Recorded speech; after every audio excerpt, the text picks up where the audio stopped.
Welcome. Welcome, everyone. It's Angelo Robles, and welcome to the Angelo Robles podcast and at Family Office. We are early, but never too early in 2026 to talk about one of my favorite subjects and have one of my favorite guests who we've had on multiple times. Hopefully, we'll butt heads a little bit because I think you all expect that a little bit from me now. Let's see where it goes. How about this title? Abolish, Extract, or Escape? A sovereign strategist guide to really the now, 2026 through the near future, 2028, what I'm going to define as a chaos window. Now, we have a very special guest. I could certainly make the point. He's going to be too modest and humble. But when I think of billionaires, decabillionaires, no matter where they are in the world, US or non US, and they want to understand sovereign strategy, tax implications, geopolitical risk, well, there's one name that I would call, and it happens to be our special guest today, David Lesperance, founder of Lesperance and Associates, prominent attorney in the space, critical thinker, and one of my favorite guests. David, it's great to see you again. Great to see you. We're certainly living in interesting times, so I'm looking forward to an interesting discussion. For sure. And if I may ask, I know we'll get into Canada, which, by the way, is David's birth home. And I think there are things important to discuss on that. But where in the world are you now? Today, I am in Gdynia, Poland, and tomorrow evening, I start a flight to go to Koh Samui, Thailand, going through Abu Dhabi for 2 weeks. Oh, David, we have so much to talk about. So on that note, welcome everyone, and let's begin. I'm going to start here in the US, California. The California wealth tax, at least as a ballot initiative. I think direct democracy bypassing legislative checks. Walk us through a little bit of this tax, why it's unique, effectively taxing unrealized capital gains for billionaires. And I know, never forget, 99% of people rather hurt the rich than help the poor. That's just the way it is. David, we have a lot to unpack on this one. I'll let you give context behind it and let's get into it. Sure. So in late October, one of the Union of Medical Workers put forth a proposal in California to tax unrealized gains, so that you start Angelo AI Inc. for $1. It's now trading at whatever in the secondary market, or if you've gone public in the public markets. They've said, we want to tax 5%, and we'll talk about 5% of what, of that one-time tax. That came out in October. I notified clients of that. They said, well, what does this mean? I said, well, you need to you need to dig into this bill a bit, proposal, and you need to determine what's going to be the damage to your fiscal house if this passes. And so we'll talk about 5% of what? Well, they thought they would get cute, and they originally were talking about 5% of the day they introduced it, and then they said, well, that's getting a little ambitious, so we'll go as 5% of what your net worth is as of January 1st of 2026. We'll also talk about whether that retroactivity is enforceable, but let's say that that's what they did. Coming back after Thanksgiving, they ran the numbers and gave me a call. I thought the day before Thanksgiving, the Chancellor of the Exchequer in the UK dropped her budget. I thought there'd be an exit tax. There wasn't, so I thought, oh, I'm going to have a quiet holiday. But came back, these billionaires said, we've looked at this, and first off, it is 5% not of our equity, but of our ownership and control, whichever is the larger. And what is quite common in Silicon Valley, from everything from Alphabet to Meta to most startups, is that the founders will have a second class of shares, it's pref shares or B shares, where they have voting control, even though they will dilute their equity as they go through different rounds of funding. Well, so it's going to be, if we think of the equation of tax as X, which is what you're being taxed on, times the rate, which they're proposing 5%, equals Z, or for our Canadian and British, Z, which is the amount paid. That's the big significant number. Well, if it's of equity, 5 times equity is what that number, but if it's of your going to be, if you have 100% of the control shares, that's 100% of the company. That is a huge number. So the presumption that they had was that, these founders were like Scrooge McDuck, that they had a whole bunch of gold coins in their basement they were skiing on. Well, they don't. There's a liquidity issue, but there's a bad enough liquidity issue if it's 5% of your equity that you're sucking out of this company. But when you're talking about 5% of your control shares, you're basically, emptying the company, which is completely devastating. They then put a couple of other cute little things in there, which is, how do you determine the value? Okay, is it EBITDA times what multiple? So how big is that value if it's not publicly traded? If it's publicly traded, fire up the Bloomberg and what did it close at? But when you're talking about these, you've got to get valuations.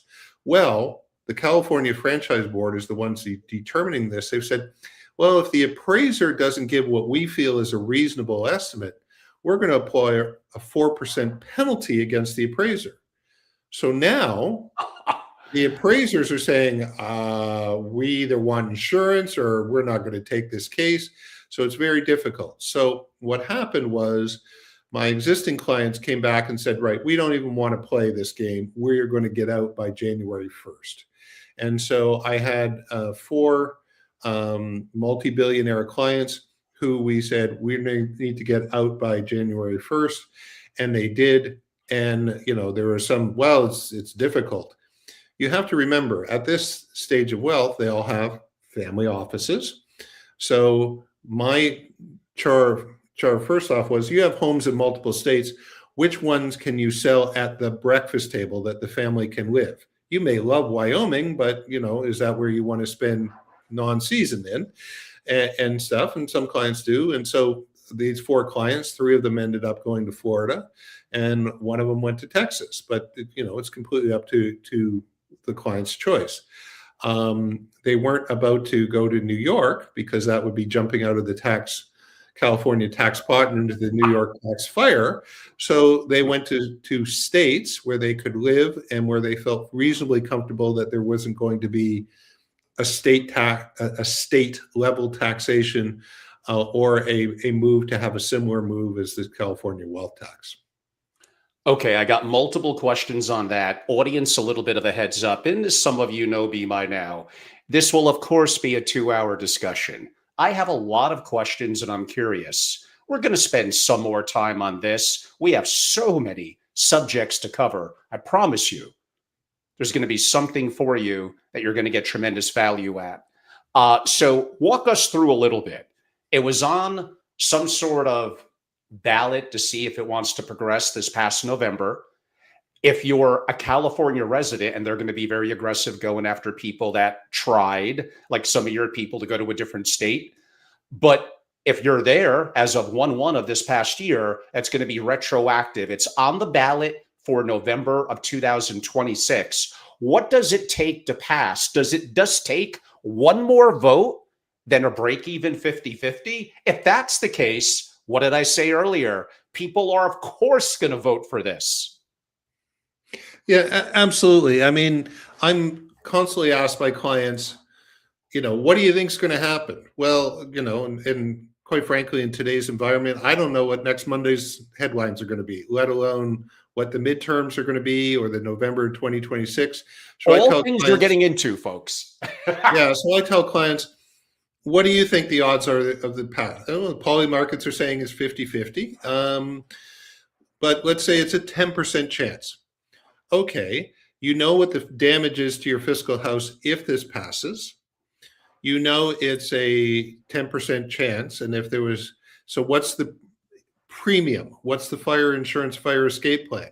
Well, for moving for states, the premium isn't that high, and the damage. So if there was that much risk to your 10% risk to your house for this kind of damage, would you get fire insurance and a fire escape plan? And all these clients did the math and concluded, yeah, we are out of here. And so they left. Now we're now getting the next round of clients who are saying, Dave, I didn't leave by January 1st. Well, the first thing is, let's look at your situation. Can we make an argument that in that inevitable audit in a few years that you did leave? It's not like you had to have absolutely everything and, have left, but can we make an argument that you have changed your domicile? We're dealing with domicile, which is not a bright line test. It's more of a subjective test. So can we bolster the things that you've done already and your actions since from today until that audit to be able to win that audit or comfortably win that audit? That's defense number one. Defense number two is, can they actually make it legally retroactive to January 1st Right. if they're not voting until November? That is a good argument that they cannot. So let's make sure that we at least have a solid argument that you've left prior to November or even December 31st of 2026. The next argument is a constitutional argument. Is it constitutional to tax unrealized capital gains? Now, this is an interesting discussion. When Elizabeth Warren in 2016 was going through the primaries and came out with what she called her ultra-millionaire tax, we looked at this, and I was on a number of calls, and I had a client who was considering expatriating because they felt the tax the rich wildfire was kind of getting out of hand and they wanted to leave. And there was a tax lawyer on there and says, oh, it's completely unconstitutional. And my client said, and how many years of wealth tax am I going to pay before SCOTUS agrees with you, Supreme Court? And he ended up expatriating. Elizabeth Warren didn't win the primary, and Donald Trump ended up winning that election. But we're now back again. So the other interesting thing along with California is, what does this mean? There are a number of other states that are talking about doing this, that are watching this experiment. Illinois, the Chicago mayor is talking about it. Washington is talking about bringing in tax. Rhode Island, we don't know what Mandami is going to do. It's a week and a half since his inauguration. I've already had my first client kind of talk about getting fire insurance and a fire escape plan and see what he proposes. But the California wealth tax, when you run through the numbers, it's existential. So the big question for a lot of clients, for a lot of policymakers and the media, et cetera, is who's going to leave? And this is, as Yogi Berra once said, deja vu all over again. I went through this a year and a half ago with the UK when they said, well, we're going to get rid of the remittance basis and we're going to tax those ultra high net worth people, not just on their UK situs assets for inheritance tax, but on their global assets. And I always like putting in Newtonian principles. So the wealthier a person is, the less inertia, the less they need to be in a specific location to make and maintain their wealth and their lifestyle. So what is the force? Well, if you say in the UK to these ultra high net worth people, well, I had a client who said, okay, Dave, what does this mean? And I said, well, they're going to move income tax from a territorial to a global basis. I don't generate income. Capital gains, territorial to a global basis. I don't sell things, I borrow against it. And inheritance tax, 40%, not just on your UK situs, but on worldwide assets. To which his response was, London's nice. It isn't that nice. And likewise, these clients in California said, California is nice. It isn't that nice. And it's not like they can't come back ever. It's just that they need to move their domicile to another location. And they have to behave when they do come back. I'm going for a specific Lakers game. I'm going for a board meeting. I'm going to a funeral or a wedding. I'm going in, I'm staying as a visitor to California would be, not in a home I own, but in a hotel. those types of things. So their behavior matches the argument that they are no longer domiciled in the jurisdiction in which they're leaving. And in the UK, you had to be, oh, there's no people like London. They'll never leave. It's the greatest place on earth. Vast majorities of them left. In California, it's the same thing. And then you see, they're hanging on. So Jensen Huang said, oh, I'm not going to leave. I just happened to finish a biography on Jensen Huang. Jensen Huang is an engineer of a certain mindset. My father was an engineer. I know this mindset. He's not focused on anything else but making AI and chips for AI in the future. He probably doesn't know whether his car has got gas in it or is fully charged, or what the price of eggs are, or anything. He's focused on this. So when somebody says, what about this time? Whatever, I'll pay whatever. I'm focused on this. And you can say, okay, he's going to stay. There may be other people who say, I love California, or I want to be a patriotic millionaire. I'm going to stay. That's fine. And that's their choice. But the people who inertia force is tremendous have left. Let's look at the ones we publicly know about.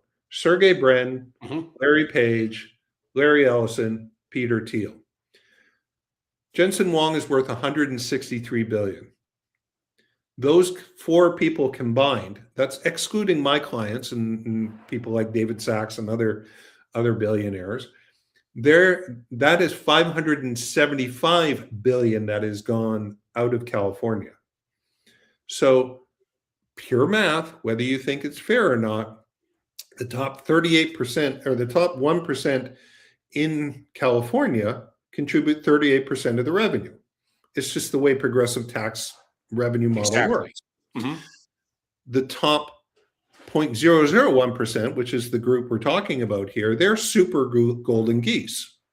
So you just need a tiny number of them to leave to have an asymmetric negative impact on your tax take. So not only are you not going to get this 100 billion that they propose, that they think they're going to get, whether it's for good stuff or not, whether it's a good thing or not, it doesn't magically transform this mathematical logic. They are not going to get that 100 million. In fact, they're going to see a drop in the current annual tax take that California sees. So they're not going to get money for this new thing. In fact, they're going to lose money for what they already spent on. What's the natural progression? Well, they're going to do what Biden and Warren did. Biden called his billionaire tax for anybody worth 100 million. Well, last time I looked at the definition of billion, it had a couple more zeros on it. Elizabeth Warren's ultra-millionaire tax is 50 million. So you can reasonably expect that when they don't get the result here, they're going to double down to expand the group that this is going against. The other thing is this, they try to sell it. It's a one-time tax. Well, the income tax in the United States was a temporary tax to pay for World War I. It's now 1913. Yes.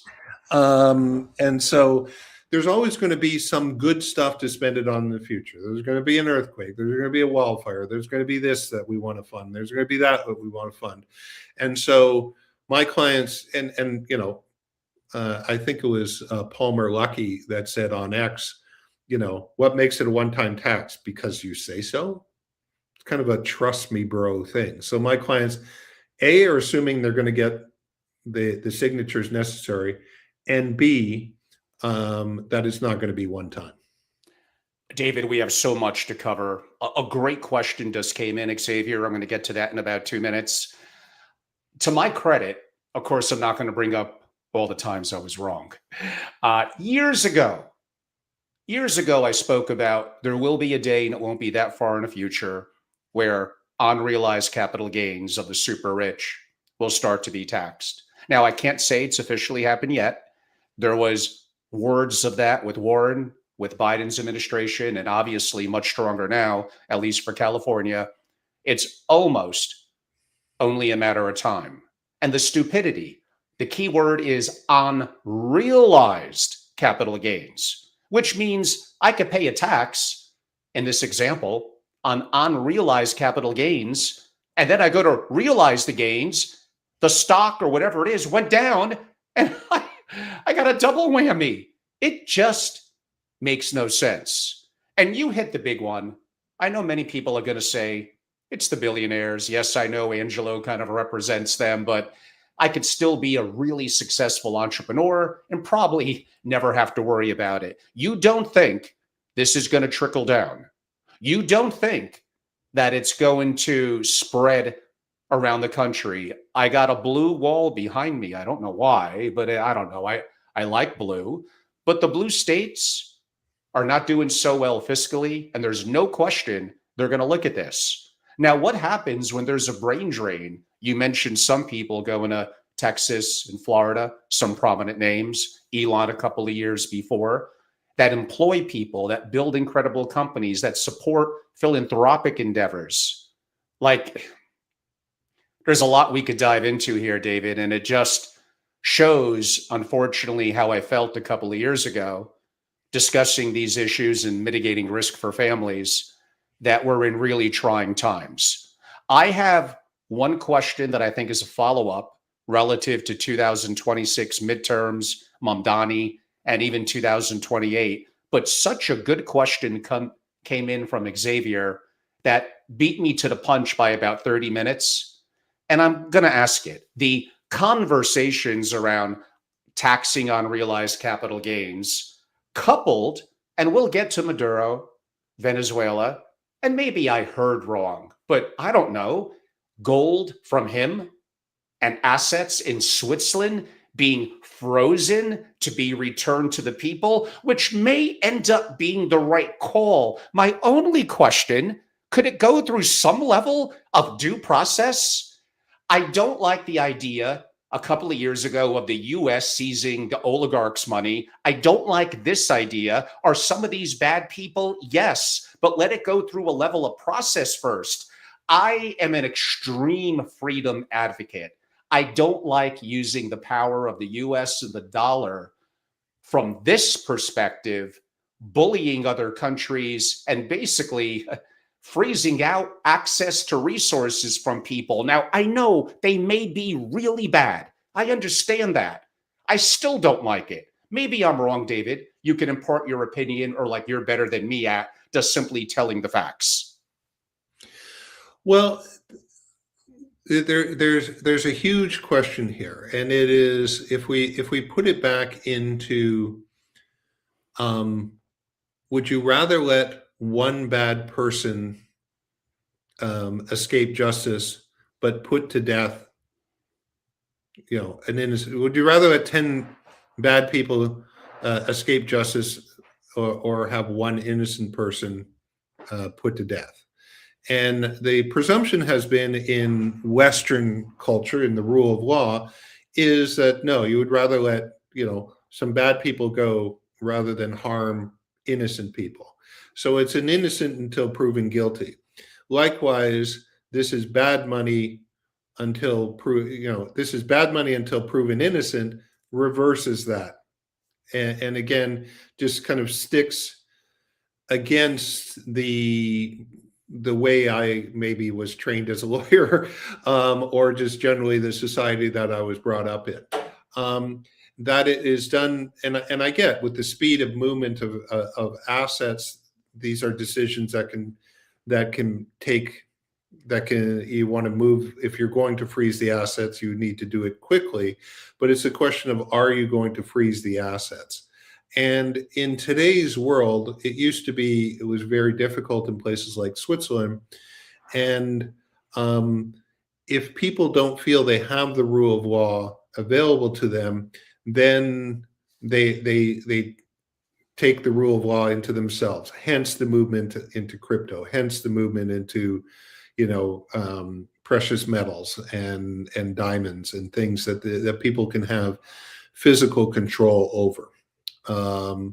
If we look at what the response of Americans when FDR, restricted gold holdings, all of a sudden you saw expansions internationally. So it's always going to be a response.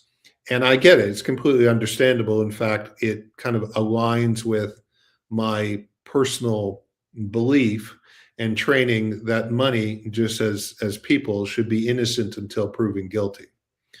And if guilty, properly punished according to the law. If you're found to have those are proceeds of corruption or proceeds of crime or terrorism, etc.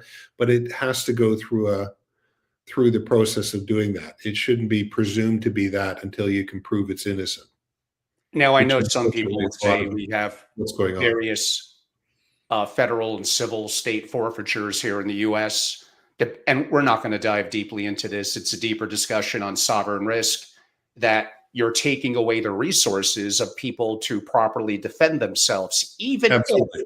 even if they're pretty obviously 99% guilty. And you gave a great analogy of, yeah, I understand how you're going to feel that way, but once you go down this road, uh, you're hurting one person in the immediate that you want to hurt because they're probably a bad person, but you're really long term, you're impacting many, many others, including those that may, let's go with the word, be innocent.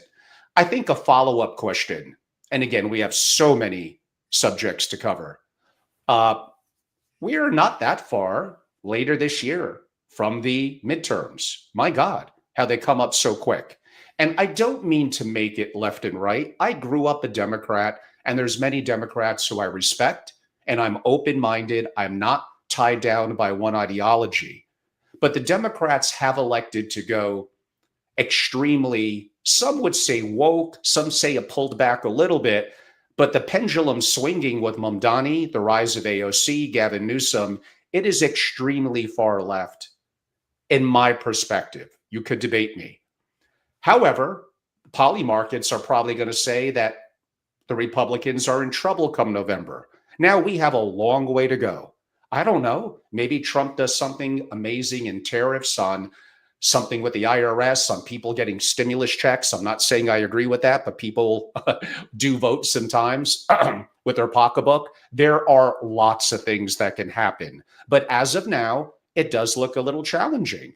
Therefore, if I'm concerned about taxation, every form of taxation, a state, what we mentioned with the wealth tax, unrealized capital gains, income taxes, the rise of socialism, specifically in one specific party, is going to focus on quote unquote tax the rich, the rich, the rich. And that definition of the rich becomes way less than a billionaire. It might even be someone who makes 100, 150,000.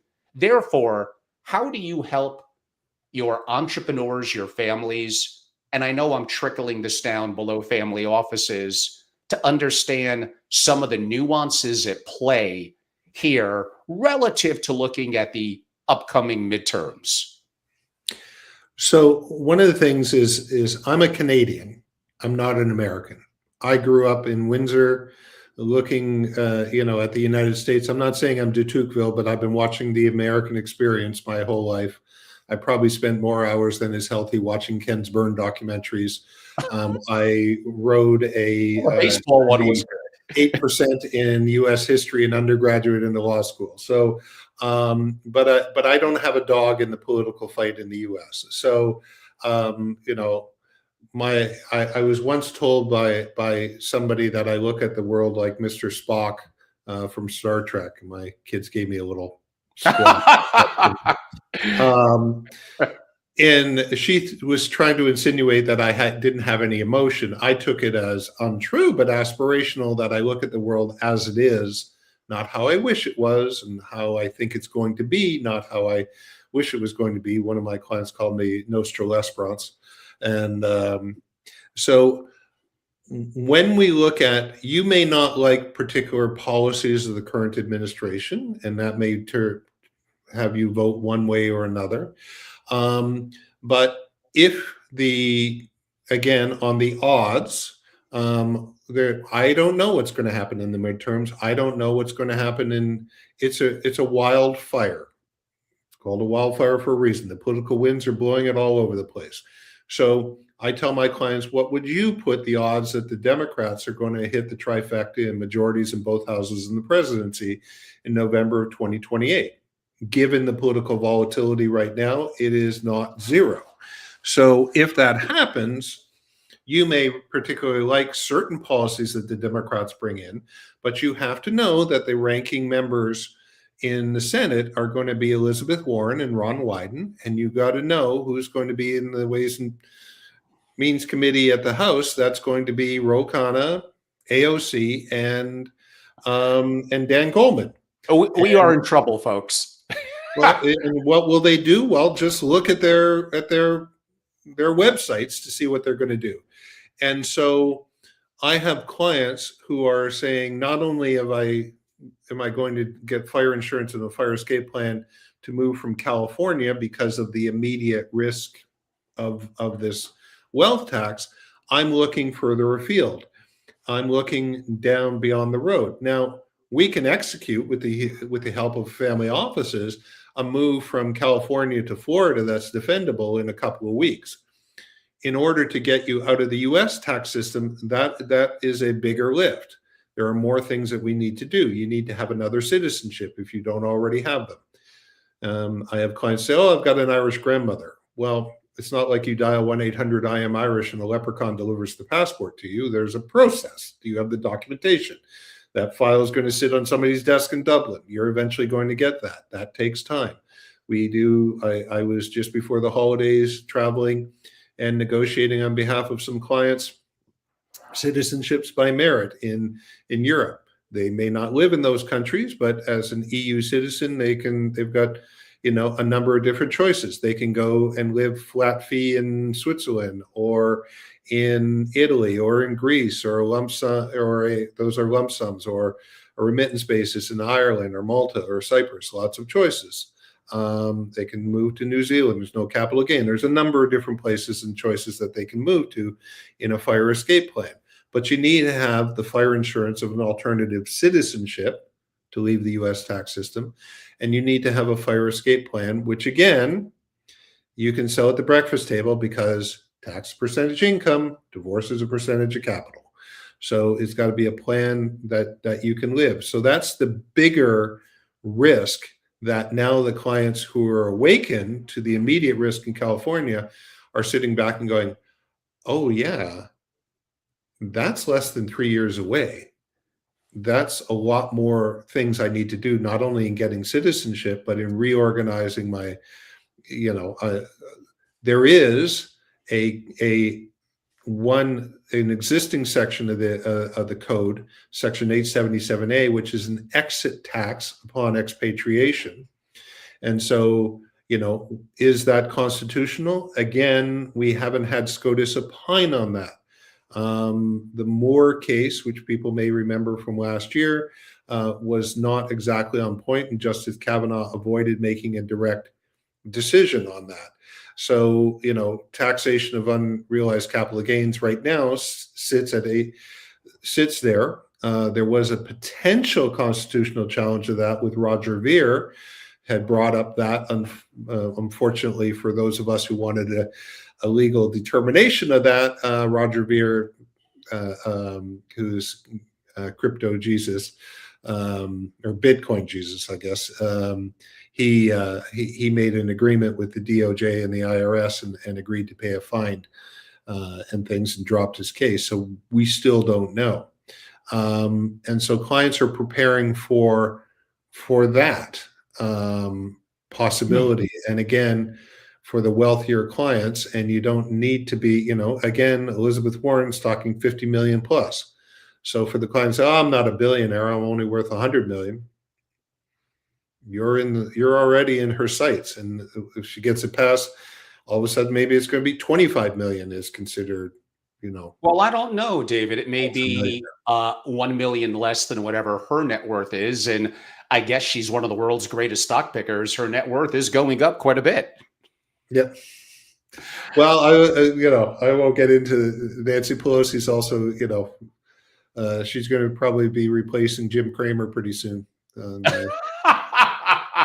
Well, that might be an improvement, but okay. Now I'm never going to have Jim on the show. Jim, you're awesome. I'm just kidding. Okay, I think we covered this topic pretty well. Okay. I will come back to the U.S. maybe halfway through the discussion And I am a little bit of a Captain America. There are some massive advantages to the US. I'm going to give a comment in a second that may relate to one of them. And for international people that are looking for options and have their tax picture pretty well figured out, it might be an incredible option. So trust me, I'm going to try a level of fair and balance. My comment that I was going to make was be careful about the tail wagging the dog. You want to optimize for taxes. You don't want to spend every ounce of energy and focus only thinking about in the short term.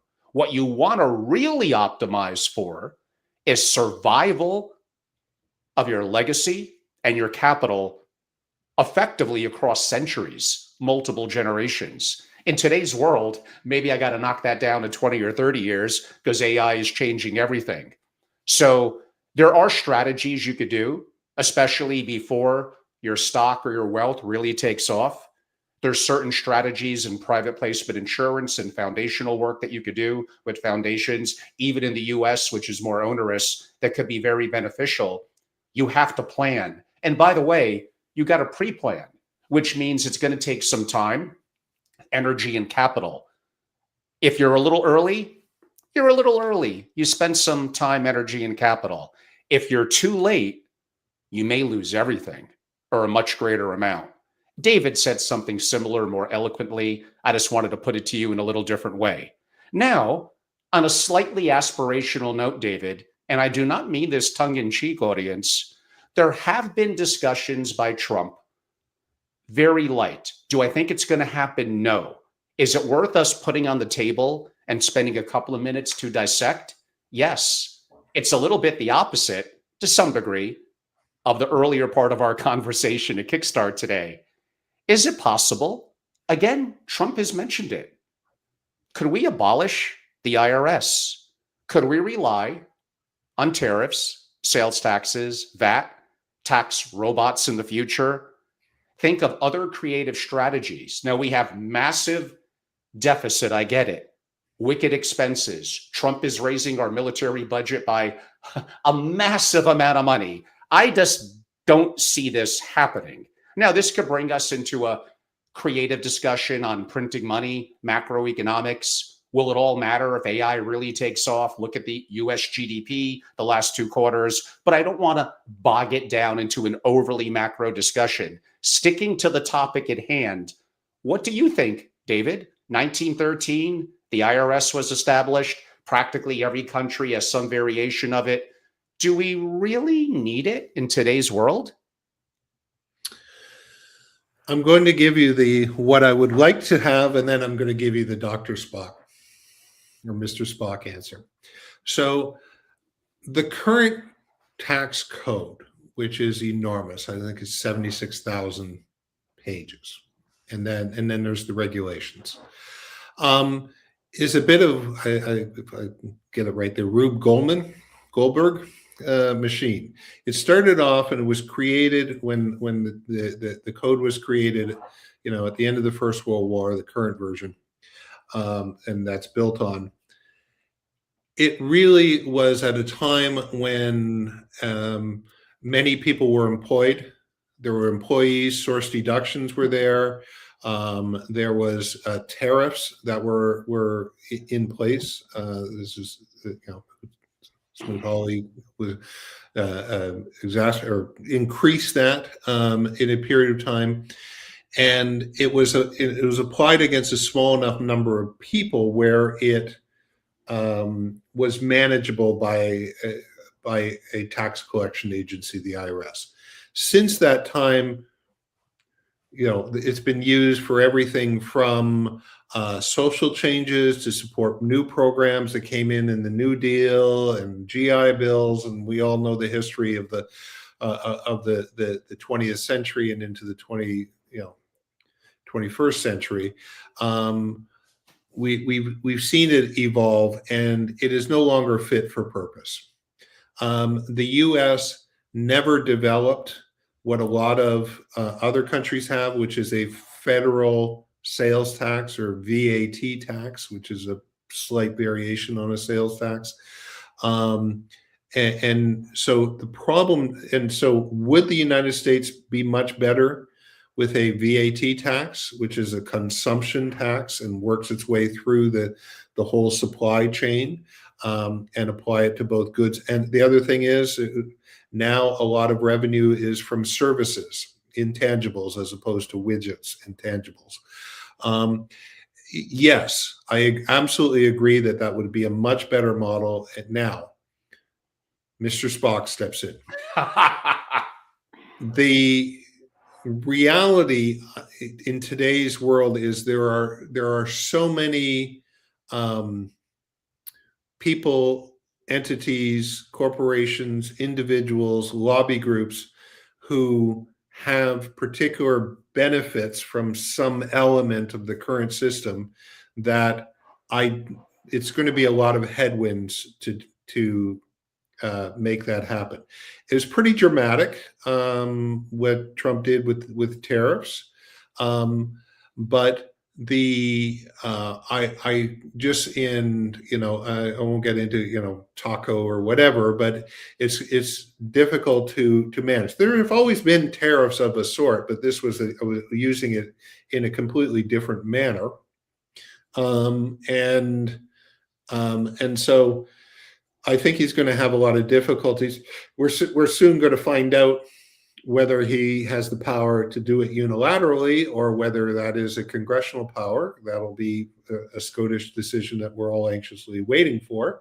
But I think it was a valiant attempt, but I think the headwinds may just prove too strong. So I agree it would be a great thing to have happen, but in the current environment, I just don't see it actually happening, even though I may would like it to happen. I mean, that's a very logical Dr. Spock perspective. I do agree. Talk about massive headwinds, deep state, lobbying groups, every accountant, a state attorney. And as we learned a little bit with Doge, sometimes things have good intentions and kind of quietly fade away and disappear. There might even be more nefarious things that I'll refuse to mention. Oh, this is wishful thinking, David. Maybe one day. And the fact that I was teased with it gets me a little bit excited, but probably taken from me. Oh, well, let's move on.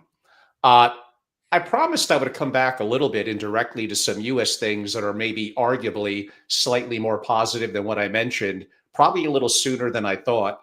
I don't think this is a core part of our discussion. We have much to talk about, from Venezuela, Greenland, Europe, US and China, which be a little bit more geopolitical, but we'll try to ream it back into sovereign issues and why families should be concerned. And even talk about some one-off countries from Paraguay to Italy. So folks, we have a lot of things, but a little bit on the US. So the world, for the most part, it's not as strong as it was 10 years ago. And Trump is looking to strengthen it. And I could argue stablecoins were a brilliant idea to do that. And that is, the world effectively settles in dollars. And the US will defend that militarily, discreetly, sometimes not so discreetly. That's yes, we have massive debt. It's terrible. But we have way more than that in assets here in the US. And the world does settle in dollars. The president, and Trump, has been very good at printing money. He has no problem with that, apparently. So there's lots of things on the horizon, but I look at the US military, I look at our energy reserves below the ground, our level of minerals and resources, the outreach, apparently, of our military and others, probably the greatest farmland in the world in various parts of the US, rule of law, Silicon Valley. Well, the rule of law is breaking down a little bit. David, I hear you. You're a Canadian, you're living in Europe, and I see many challenges here in the US. Trust me, look at the rise of some of the politicians that you're noting. But we have some huge advantages. I didn't even get into oceans on each side, relatively friendly neighbors to the north and south, and no offense, but neither of them are specifically a military threat to the US. Uh, there's a lot of positive here in the US, which is why a lot of the world's wealthy that don't need to be on CRS, we'll get to that a little bit later, coming here to the US, setting up structures, private trust companies. The US does have some things, if you mitigate your tax exposure, that are very, very attractive to people, David. No, absolutely. So if your audience will allow me to pardon my French, but I tell clients, look, we have to separate your ass from your assets. So you may very well like having assets in the United States. You may very well like having a US dollars. There is no CRS, common reporting standard, in the US. There's obviously would be no FATCA. You can set up wonderful things like private trust companies. You can have US dollars. You can hedge across a number of currencies. One of the, again, ideal things I try to do for clients is, whether we're looking at your ass where you are a resident, you can do all of those things without being a US person for tax purposes. I can invest in Apple without being a US person. I can have assets in the United States without being, subject to CRS or taxation in another jurisdiction. So there are I can invest in American companies, which have done fabulously well. I can be bearish or bullish on the US dollar. I can hedge it against other currencies. The question is, what other currencies do you hedge against? Is it the euro, Swiss franc? I happen to be, but I'm not a Forex trader. Personally, I happen to be a little bearish personally. But again, I'm not a Forex trader, so no investment advice here. But I put a lot more right now in Swiss francs. Agreed. And things. So my revenue is in US dollars and euros, but what will it be 2 years from now? I don't know. I take all my risk in my business. For my broker, it's basically, here's my money, don't lose it. Hedge it against currency, and don't try to press me by tripling the NASDAQ. But that's my own personal philosophy. But the US has some wonderful things. Again, I've spent my entire life being a close observer of the US. There's some great things and some not so great things. So what I try to do with clients is, in organizing their ass and their assets, how do we arbitrage the good things about a jurisdiction and avoid the bad things about a jurisdiction? So, for example, I want to do business in the US. I want to go visit the United States. Fine, you can do those things, but we can do them with a strategy where you are not you're not exposing your global wealth to the United States. So the idea, for example, of what was originally called the Trump card, which is now called the Platinum card, made sense. I act on behalf of clients. I did an evaluation of that from a market point of view when it first was proposed. And there were a number of target markets that were proposed. And again, I act on behalf of the target market. I don't act on behalf of Howard Lutnick or the United States. So I said, as an employer, there's 5 different ways that I can do that without spending $1 million. In fact, there's a number of different ways I can meet my HR requirements without paying $100,000 in a H-1B form. So that market is not there. Foreigners who want access to the United States and green card, there's already the EB-5. So if you're Trump card, which is a donation, the EB-5 is an investment. So which one is kind of the better one? So what's the advantage? The only advantage the gold card could have would be if they made it faster in getting there. But again, I can bridge you with other L1s and other non-immigrant. I can get you into the United States if you want to be physically. So it's got to be better than the existing deal we have. What was attractive was, okay, you can have status to say 100% of the time in the US, but not be a US person for tax purposes. Okay, well, that was kind of attractive, but who would it be attractive to? If you're a wealthy foreigner who's never been a US person, again, I can get you up to 6 months in the US without becoming a US person. If you want to spend a given year there, I can have you'll be a US person under the day count for that year. And if you don't trigger any income or capital gain, it's a non-event. Okay, so you got to have a better deal than we've got right now. And I said, the market that it would be attractive to is those who expatriate, the Americans who cease to be Americans. They then take all their assets out of the United States.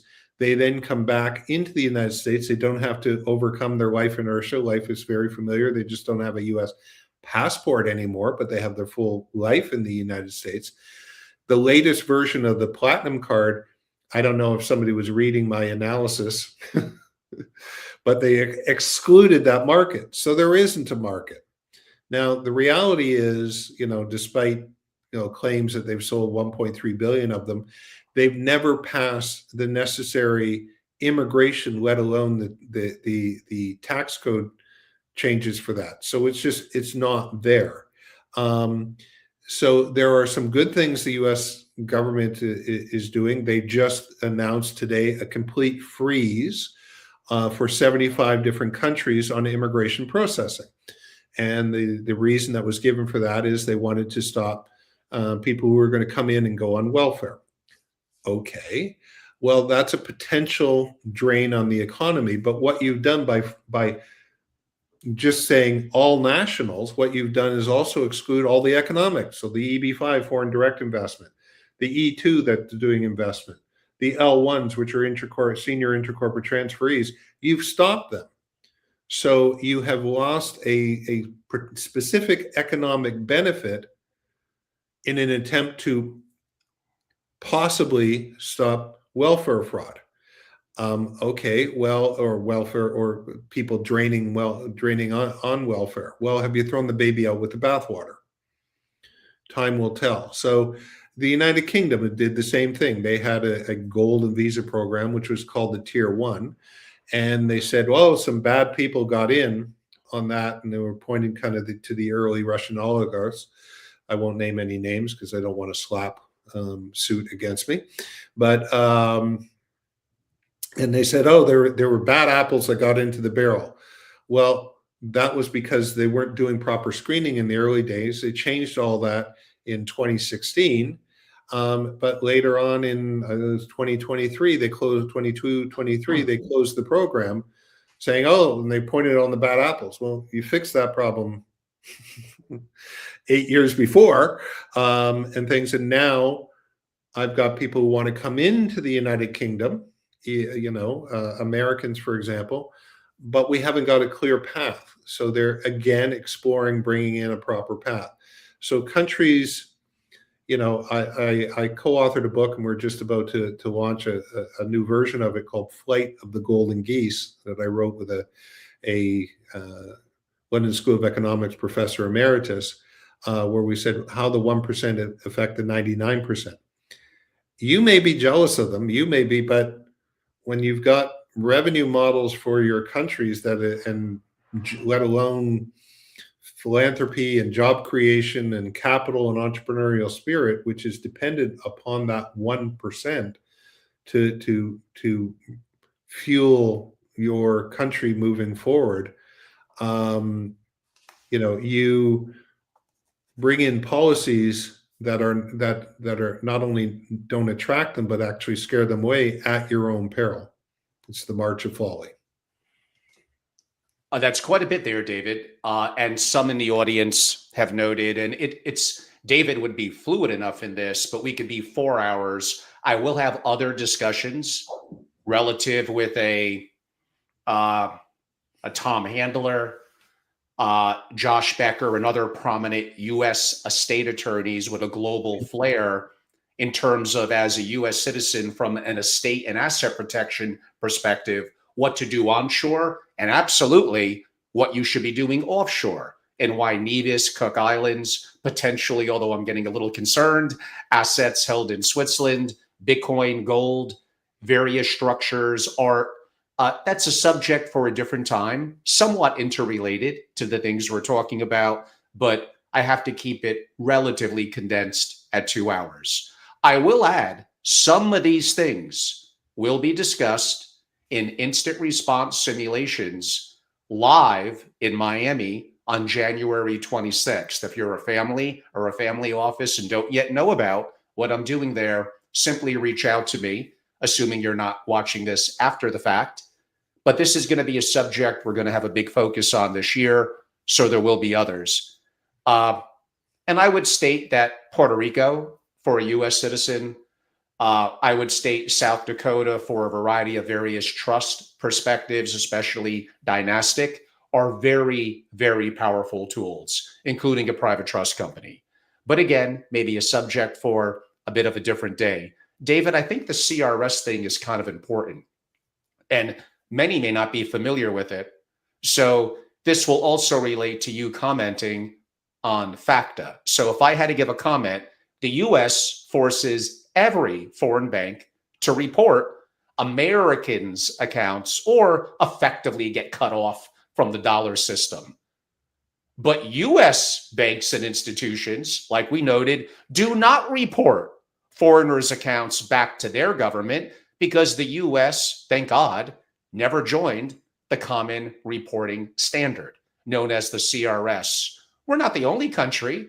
I think Paraguay, who we'll get to, Philippines, Dominican Republic, Venezuela, Egypt, and others. But a lot of countries, including Switzerland and Singapore, countries that you hail as incredible fortitude for wealth and resources, they report everything back to your quote unquote domicile country. David, I'm going to give the floor to you to give us more context. Sure. So let's look at a little bit of the evolution. So in the late 1990s, the U.S. got tired of negotiating with places like Switzerland and saying, "Oh, we want to know about all our Americans with their secret bank accounts." And Switzerland said, "Well, what are you going to do? Give us tariff relief on chocolate and cuckoo clocks? No, we're not interested." Then they discovered or realized, hey, we have the world's reserve currency here, and hey, we've got 30 to 40% of the world's equity markets here, that every financial institution around the world, so your UBSs, your Credit Suisses, your Pictets, your Royal Banks of Canada, your ANZs, they all want access to US dollar correspondent banking accounts, and they all want access to the US markets for all of their clients. So they brought in something called the qualified intermediary regime, which said, you, the institution, will sign with us, the Treasury, an agreement that you're going to review all your existing clients and all your new clients, and you're going to identify U.S. persons, which are citizens, green card holders, or people who spend too much time. The citizens are the easy ones. Green cards, it's a little, but let's stick with American taxpayers. And they imposed that. Well, a couple of the banks, the first one to discover it was UBS, thought, well, we're going to not do this. And a gentleman named Brad Birkenfeld said, well, I have a list of all these people, and he won a record-winning whistleblower award. The U.S. government then said, whether they used it as an excuse or because they were upset, brought in kind of the QI regime on steroids, which we know as FATCA. And FATCA then imposed, again, a much more stringent and they closed down some banks, and banks paid huge settlements, and they said, we don't want to do this again. What's the new acronym? F around and find out. Well, they found out. And these banks, then they brought in FATCA. Well, all of a sudden, this forced banks to go through. They went from the old microfiche to computerization to let's find the American tuna in the net, but they were sweeping the whole net. So all of a sudden, other jurisdictions, Canadians and the Brits and the Dutch and the Australians said, oh, can you give us our dolphins that you've swept in here? But the problem is, I'm a Canadian, for example. The Canadian government would know if I have a bank account, if I'm living abroad, but I'm not a Canadian taxpayer. So they'd have the information, but it's useless because I'm not a Canadian taxpayer. So that's CRS, but there are a number of reasons why people want to completely valid, again, on that innocent until proven guilty. Information is private until you show a particular reason why a government or an individual or an organization or a journalist is entitled to it. A number of countries but not all countries signed on to the Common Reporting Standard. What's the power of FATCA versus CRS? Well, the US got Russia to agree to, and I'll say why it was Russia and not a Russian bank in a moment, to agree to release that information. This was at the time when Putin went into Crimea. So if the United States had that kind of power to do that against that, do you think there's going to be some bank in some small country and small town? Why did they have to get Russia? Well, there's privacy laws in different jurisdictions that prevent banks sometimes from giving things directly, for example, in Canada. So the agreement that they had was the banks would give the information to their local Canadian CRA in Canada, and CRA would then, in an intergovernmental agreement, give that information to the United States. So that was the way that the United States got the information while complying with local privacy laws. The United States did not sign on to CRS for in multiple both Democratic and Republican administrations never signed on to CRS, which meant that now, while it's very difficult or impossible for an American to find a bank or brokerage house, I mean, we could open up David and Angelo's bait, tackle, and bank trust company, but are you going to trust David and Angelo? Any bank or financial institution you would want to deal with is going to be subject to FATCA, and no matter how wealthy you are, they are going to give you up in a moment because you're just not worth it compared to the fine.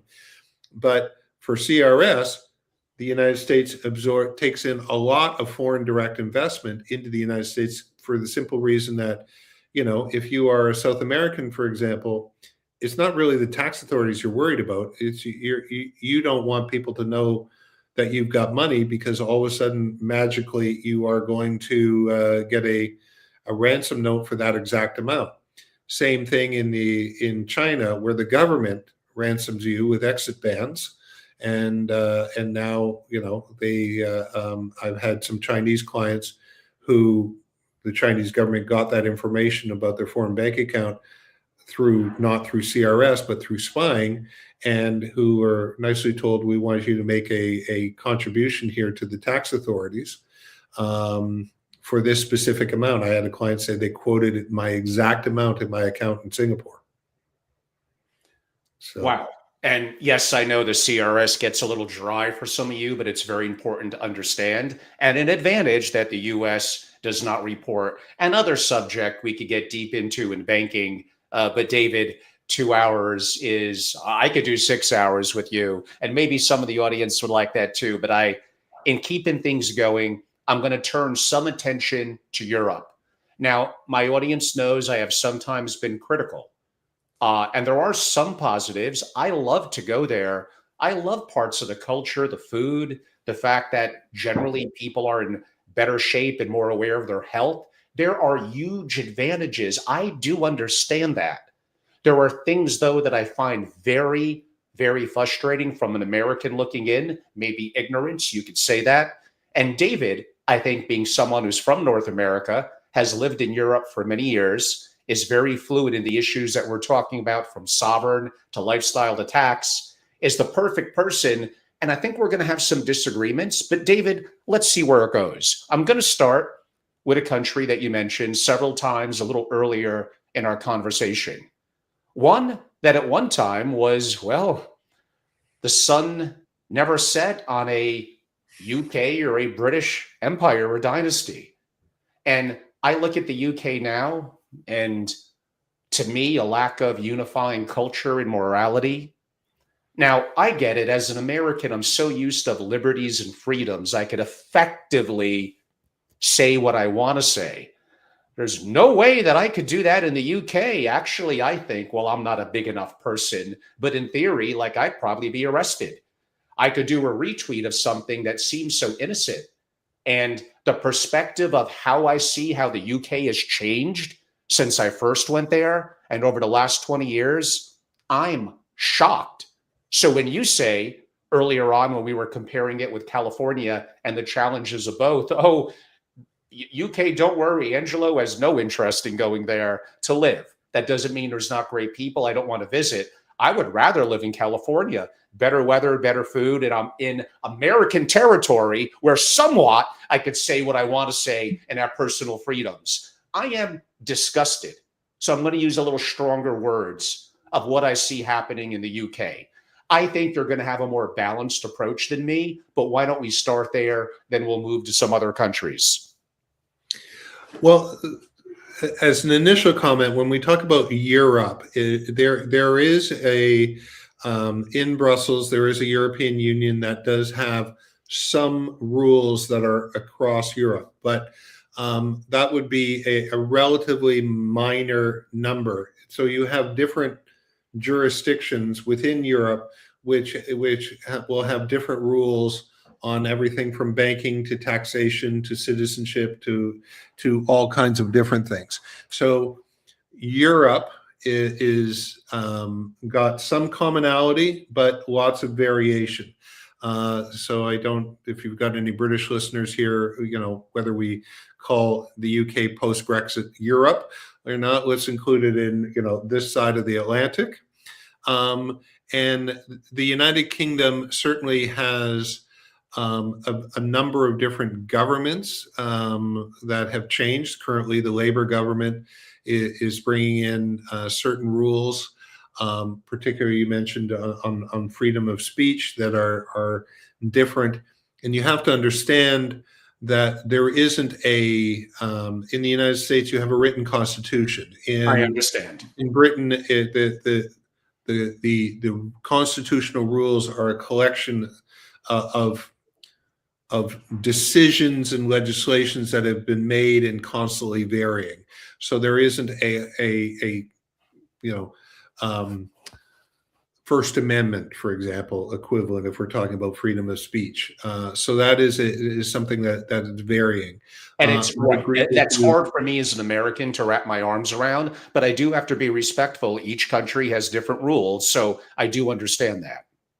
And Canada, after Justin Trudeau's father, Pierre, brought in the Canadian Charter of Rights and Freedoms, has kind of a hybrid of the two. We have effectively what would be a Bill of Rights, and we also have a common law constitution. And so there are different jurisdictions. Some people like it, some people hate it. It's a similar. I would hate it. It ends up being an individual choice. So, for example, during the pandemic, let's use New Zealand, for example. New Zealand decided they were going to basically lock themselves away from the world. You only could go in if you were a New Zealand citizen or you had a legal immigration status. And it effectively worked because it's an island in the middle of the Pacific. So you couldn't do that in, for example, a United States. Even if you agreed with that policy, you couldn't do that in a country with borders and a huge amount of people kind of going in and out. It's a small population that was good. What they didn't do is, and so I had a client that went to New Zealand. It was one of my Silicon Valley clients that was a Lord of the Rings fan and had gotten residence for him, and he bugged out there and he said, "Oh, this is great. I can go to a rugby game. I'm not wearing a mask.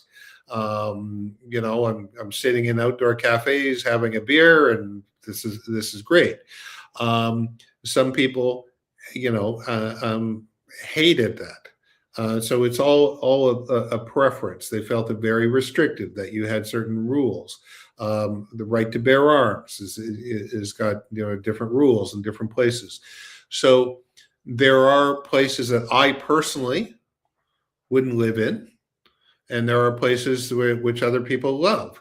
And so I'm going through this right now for Poland. We happen to like. It was a green Christmas and a white New Year's. But we're the Lesperance family are moving abroad. We look at, okay, what are our specific needs? I have 11-year-old twins, so I'm going to be somewhere where, I can get an international baccalaureate program. We're getting a little tired of seasons. We want something a little more, Mediterranean or tropical.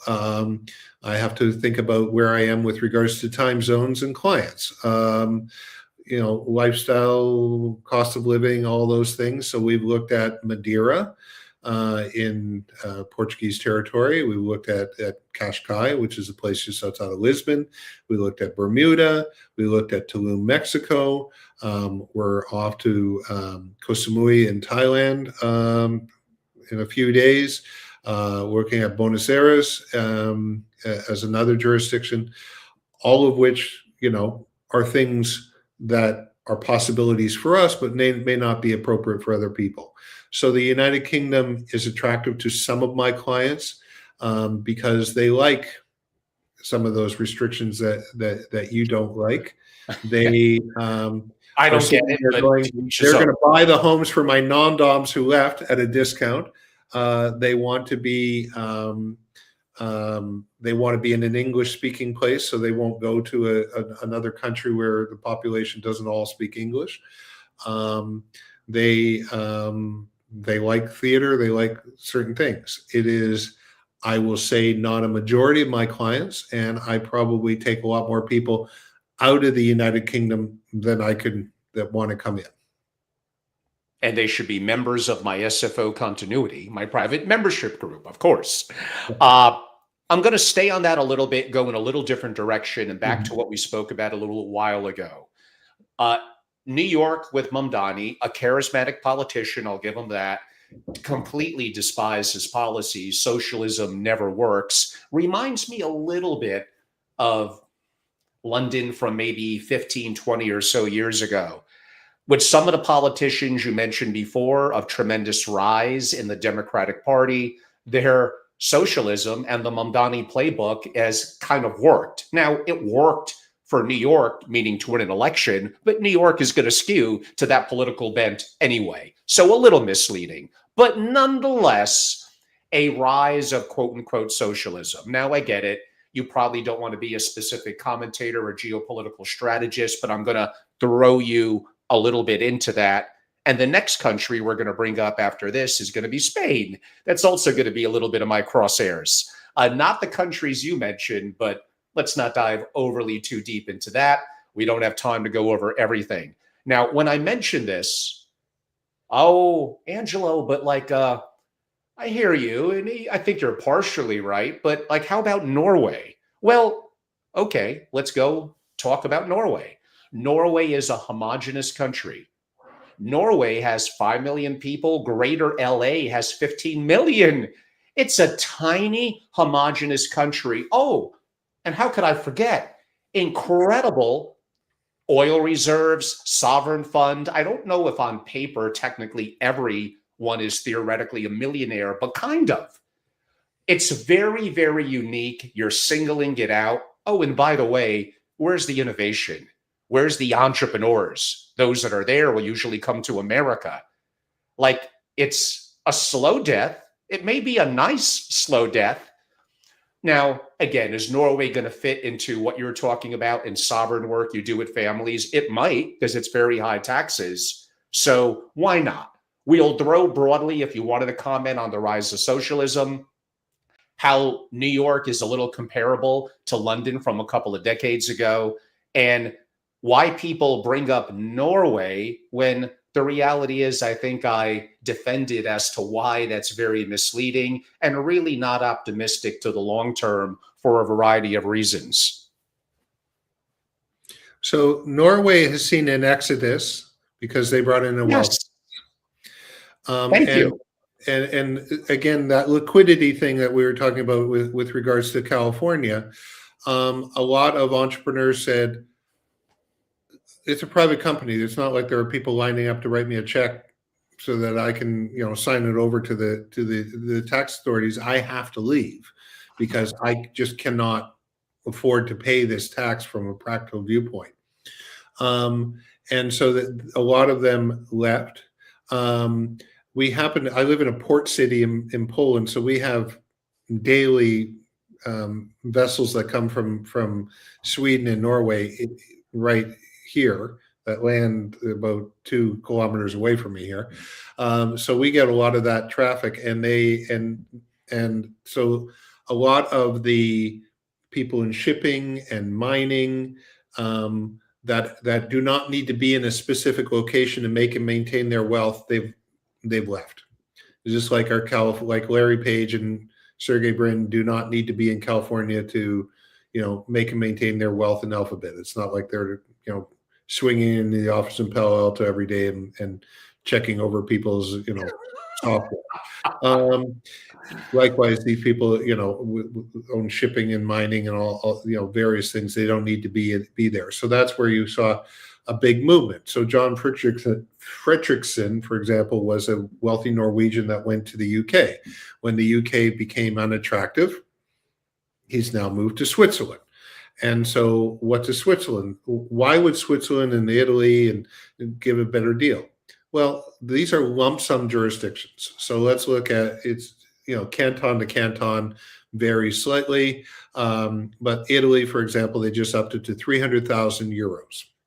Well, 300,000 euros, whether, the taxpayer I moved there or the person I moved there makes $1 or 300 billion. It's 300 million. It becomes a line item. They don't have to worry about, whether this dinner is deductible. They don't have to worry about, depreciation. They don't have to worry about, is Price Waterhouse, when they hand me this giant thing, I don't have to pay Price Waterhouse. I just have to, not that anybody writes checks, but I just have to send them 300,000 every year. I don't have to, when they hand them this thing going, I hope you got this right, and worry about, compliance anxiety. So why would Italy do it? Well, if Angela moves to Italy on a lump sum and pays 300,000 euros, that's the equivalent of about 20 normal Italians paying taxpayers. And there's no marginal cost to Italy to have Angela there. It's not like you have to pave another mile of road or hire another police officer. And guess what? Angela is going to, sit down and have his espresso and biscotti for breakfast and pay 23% VAT and employ people and do all these things. So there's no marginal cost. He's paying for 20 other people. This is a good deal. And so that's why Switzerland and Italy and Greece have gone for a lump sum. The UK for a couple of 100 years was bringing in more than their fair share of wealthy foreigners that were coming in and spending money in VAT and starting businesses and bringing capital when they had the remittance bases. They decided to close that because it was unfair to the locals. Well, guess what? All that money now gone. Well, they weren't paying their fair share, just like the California billionaires aren't paying their fair share. Again, the most kind of famous example was the wife of the former Prime Minister Rishi Sunak, Ms. Murthy. Well, in her last year before she was on the remittance basis, she paid 6.2 million pounds in tax. She's not paying that anymore. The Nick Stronsky is the head of Revolut, young guy. He picked up and moved to Dubai.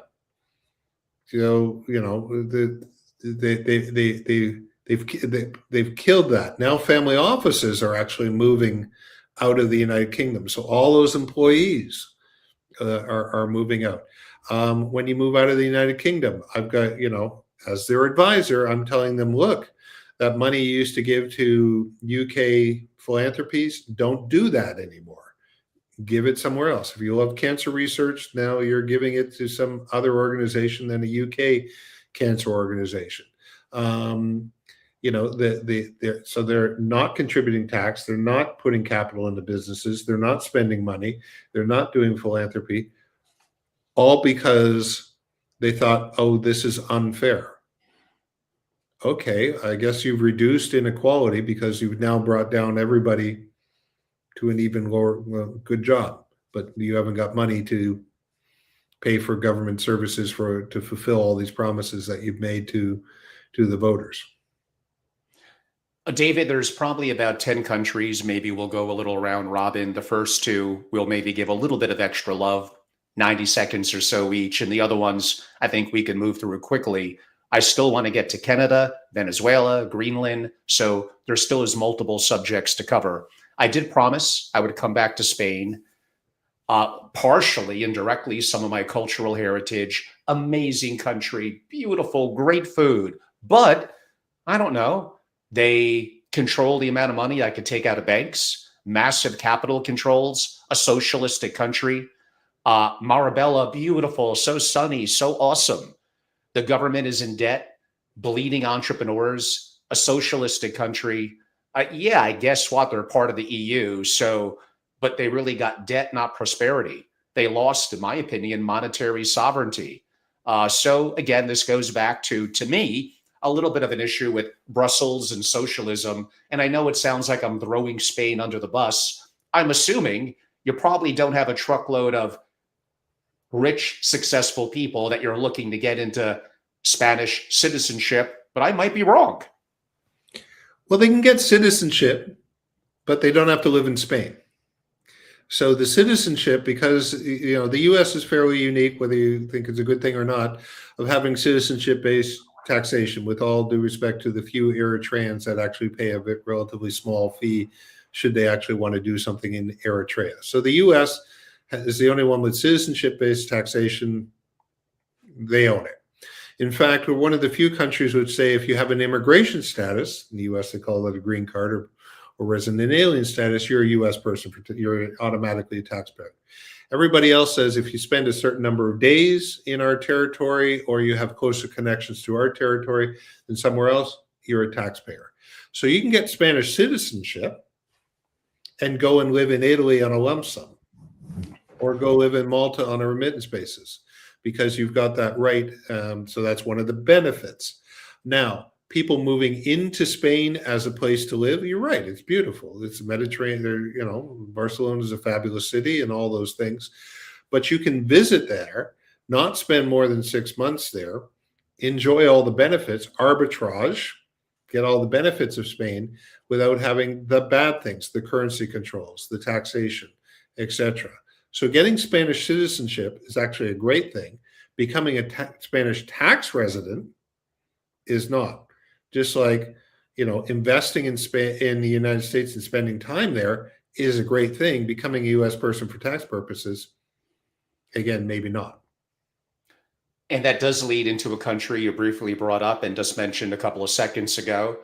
That's intriguing. This one a little bit more directly of my cultural heritage, and that would be Italy, because they have that, 200 euros, 200K euros flat tax. Now 300 as of New Year's Day. Well, if you're super rich, you could afford that. Obviously, beautiful, great food, lifestyle. I could argue, we won't get too deep into this one, depending on where you are. Not too far from Switzerland, which is interesting if you're a multi-billionaire. There's a variety of reasons we won't dive overly deep into at the moment, but I could also talk, and I think some positive things with their prime minister compared to some other European countries, debatable. But I could also look at, 150% debt to GDP, fragile banks, stuck in the euro, zero growth for decades. So there's a lot of problems there too. Well, so the lump sum amount is the one that gets a lot of press, but there are also Italy has a number of different tax favorable regimes. For example, yes, if you live in the southern part of Italy, or in Sicily or Sardinia, you can have as low as an 8% effective tax. If you don't like Italian banks, well, you don't need to have your money in an Italian bank. You don't need to have it in euros. You can. So, for example, I generate income in euros and US dollars. Poland has a lump sum. It's 300,000 zloty, which is about 65,000 US. Whether I make $1 or 10 million, that's my cost. There isn't a compliance. It's a nice country. There are things we like about it, things we don't like about it, but we arbitrage different jurisdictions as to what works best. So again, where you do business and where your assets are, whether that's a bank or in a certain currency, doesn't necessarily need to be where you are. Now, and I have people that look at a number of different jurisdictions. I have young children. I don't have the patience to do homeschooling and nor the patience to employ tutors. So I'm going to be somewhere 8 or 9 months of the year while my kids are in school. Depending on where people are, if they're single or empty nesters or don't have children, depending on what stage in their life they don't need to be somewhere for 9 months of the year.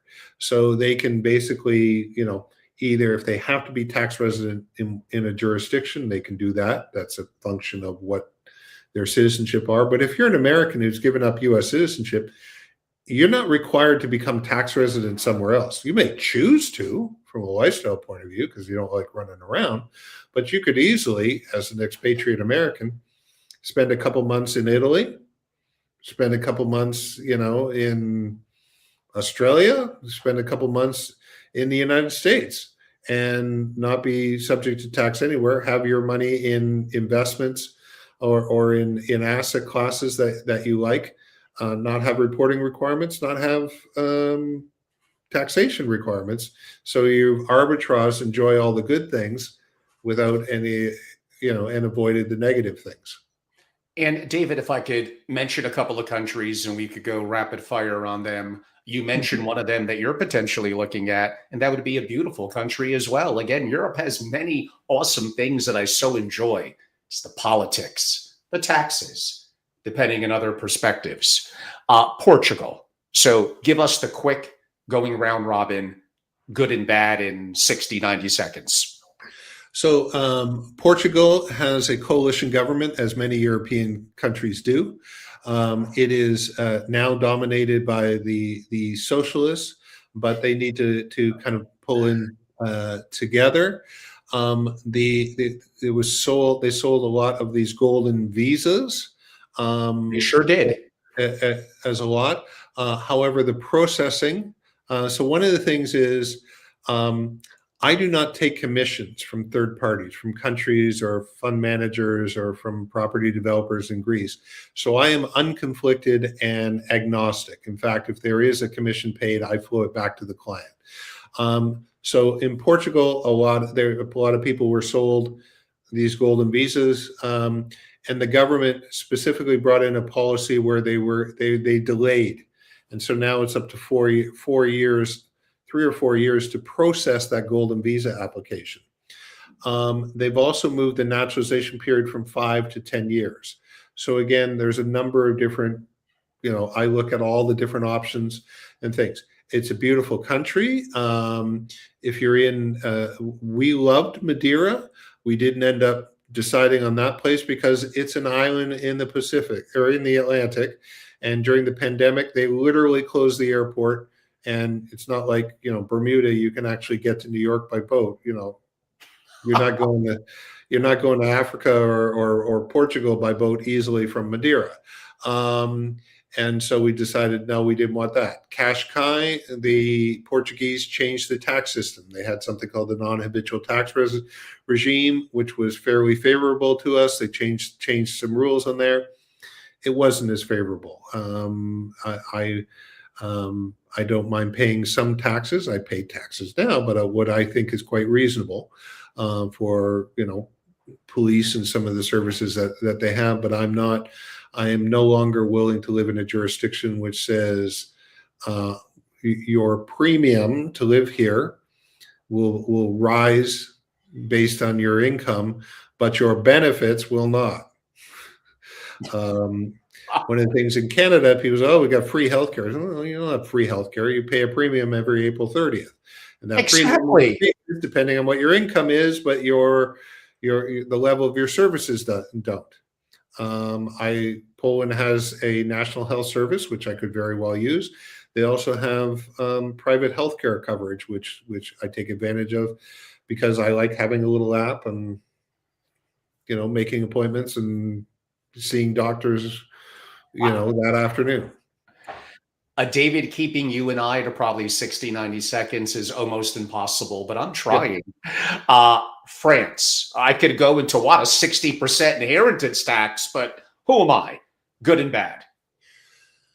France, we are waiting to see whether they'll bring in a budget. I'm doing a webinar with a French tax lawyer where we're looking at Switzerland as a potential jurisdiction.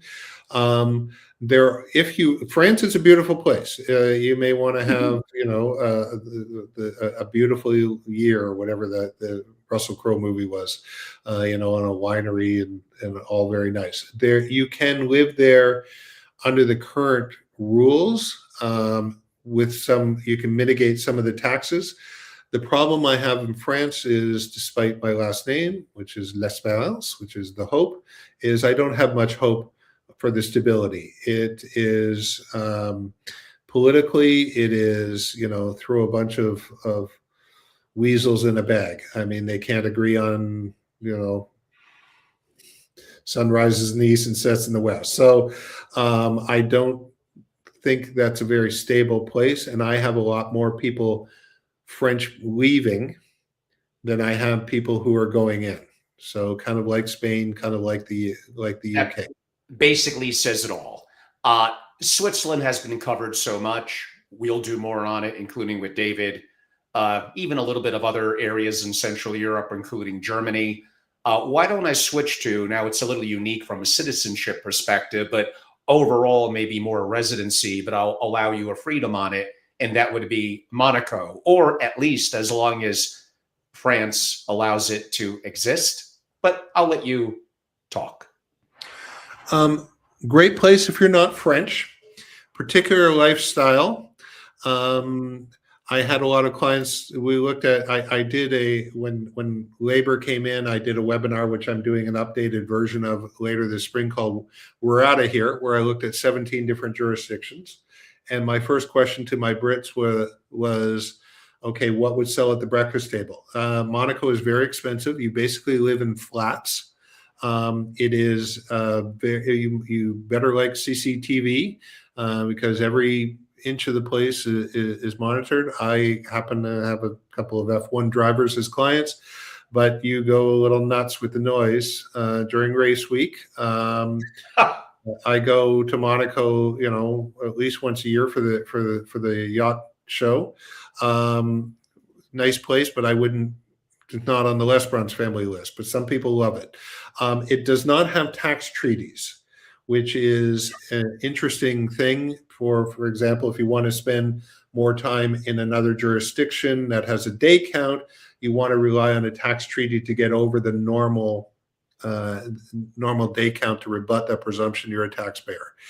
In contrast, for example, to the UAE, which quite cleverly did sign tax treaties with a number of different jurisdictions. So you've got those tiebreaker rules. So Monaco, again, for the specific people who like Monaco and who are going to not spend a lot of time in another taxing jurisdiction, it works. Again, not for everybody. Now, I have to bring up, for my good friend who's hopefully listening, Alexander Galambos, a wonderful family office liaison in the wonderful country of Austria, the last European country I visited not that long ago. I had incredible Wiener Schnitzel, great apple strudel, met incredible people. They were so kind to me, and wonderful old families, some of them that go back literally 500 to 700 years, that I learned so much from. So I got nothing bad to say, but I don't know about it enough from a tax perspective, or AKA the super rich and the good and bad. It's very central. That's good. What would be your synopsis of Austria? Vienna is one of my favorite cities. Understand. Having a Sacre-Tort, going to the museums and the Hofburg palaces and watching the horses do incredible things. It is also an interesting country with regards to citizenship. For lineage citizenship in particular, I have a lot of Jewish clients, some of whom lost relatives in the Holocaust. So both Austria and Germany had programs for descendants of those who lost their lives or their citizenships as a result of Nazism. It is a country from a tax point of view, which is quite civilized. It's more expensive than the lump sums, again, for ultra high net worth clients. But it's a beautiful country to live in. And so again, I have some clients that love it. I have lots more clients that love visiting it, but not being tax resident there. Understandable. A country you did mention before, so we kind of covered it, but maybe give a quick synopsis. It's beautiful. It's isolated. It's away from the fray. Supposedly among the safest countries, God forbid, nuclear war, and that would be New Zealand. I like New Zealand, but you have to recognize it is an island in the middle of the Pacific. It is a 14-hour flight from LAX. Mm-hmm. You kind of don't go to Sydney for the weekend.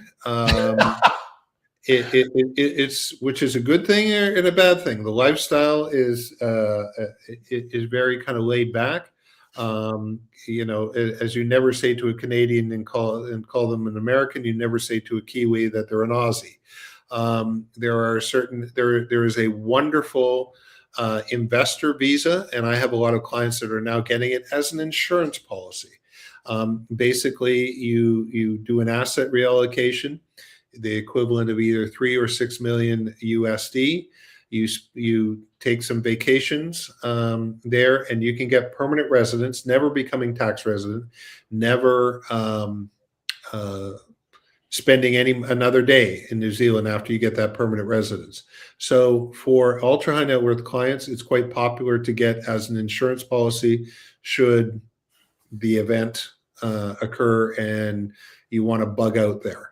I have some clients, for example, I have Israeli tech founders who have decided they do not want to raise their children in a war zone. Where can they go that is the exact, as far away from that conflict as possible?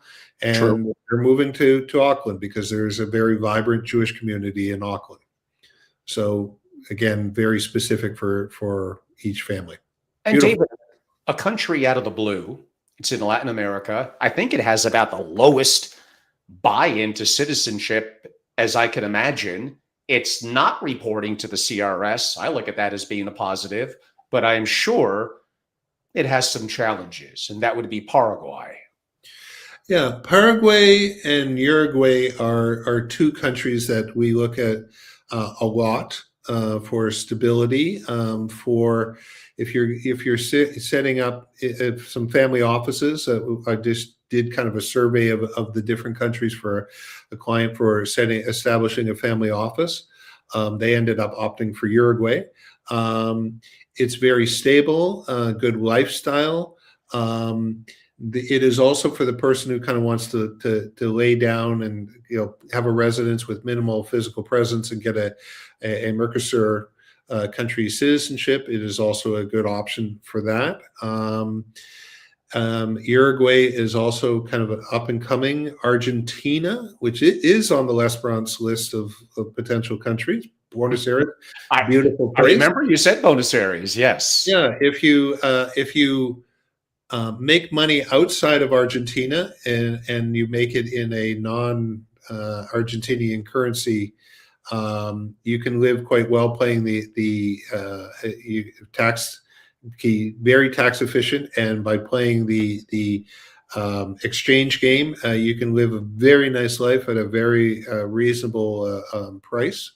And again, which could be a good thing or a bad thing, like Australia, it's a long flight. For my in-laws to come and visit their grandkids, that's a 14-hour flight from Frankfurt. So, but you can do it on a Dreamliner. And a little bit of a unique question on Asia from a little different, putting on your crystal ball or opening up your crystal ball. Hong Kong, Singapore, Malaysia. Which Asian center do you think for the super rich over the next 25 years would be the play? Singapore. Mr. No Man is an Island set up. It is a very efficient place. I had a niece that went to university, was offered a scholarship and went to university in Singapore. I have a lot of clients. I first started doing clients in my law school business partner went and worked for Baker McKenzie in Hong Kong. Again, this was this is in 1990, so prior to the handover. So I've been dealing with Asia clients, Hong Kong, China, Asia clients for 3.5 decades. Singapore works very well. As a place to live, it is tropical. So you need to deal with that. Some people love it, some people do not. But as a stable place, Singapore it has a very effective government, relatively low corruption, very stable rule of law. Malaysia has had its, 1MB, there is a level of corruption there. Hong Kong, I am very bearish at with regards to, Hong Kong is not, is effectively no longer a special administrative region. It is effectively run by Beijing.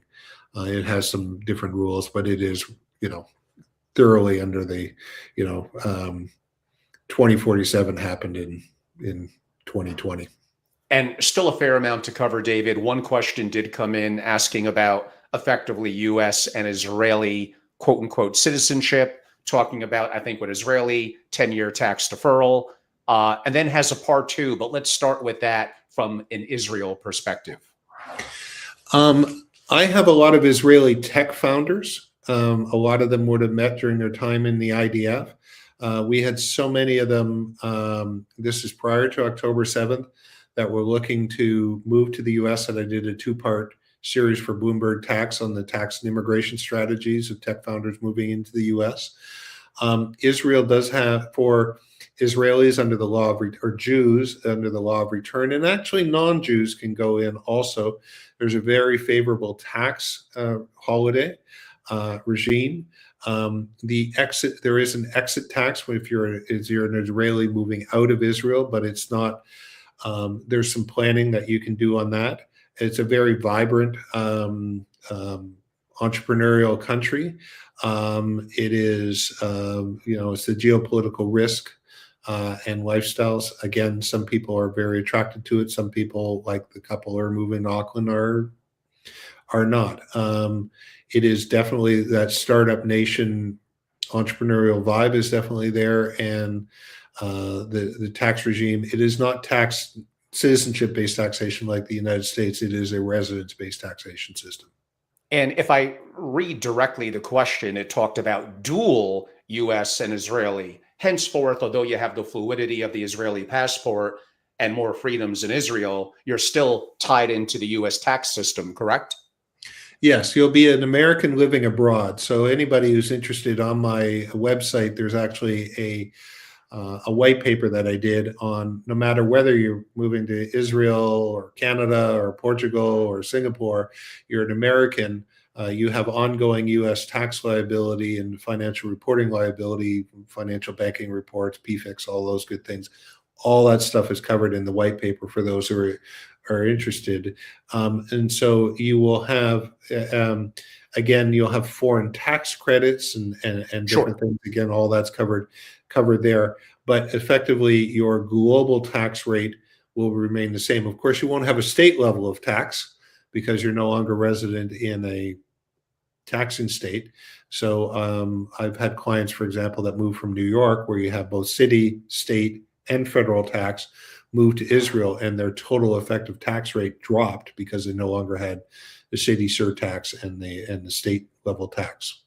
Of course. Their part two, I mean, we've covered this so much before, which is why I didn't even ask about United Arab Emirates. We discussed it last year. And again, if we do everything, we're going to be here for 4 hours. We probably got about 20 minutes. But he did ask, pick one that you would like, maybe whether it's a US person expatriating, a second option as a passport, or even a European. You mentioned you were looking at it, and that would be one country in the Caribbean. He mentioned St. Lucia and Anguilla.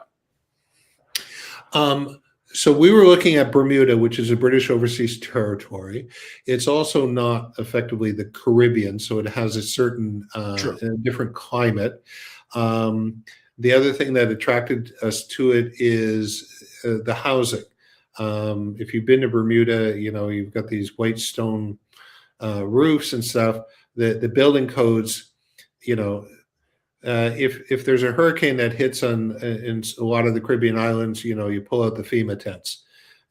When a Category 4 hits Bermuda, you call the landscaper because some of the shrubberies blew away. The place is built like a tank.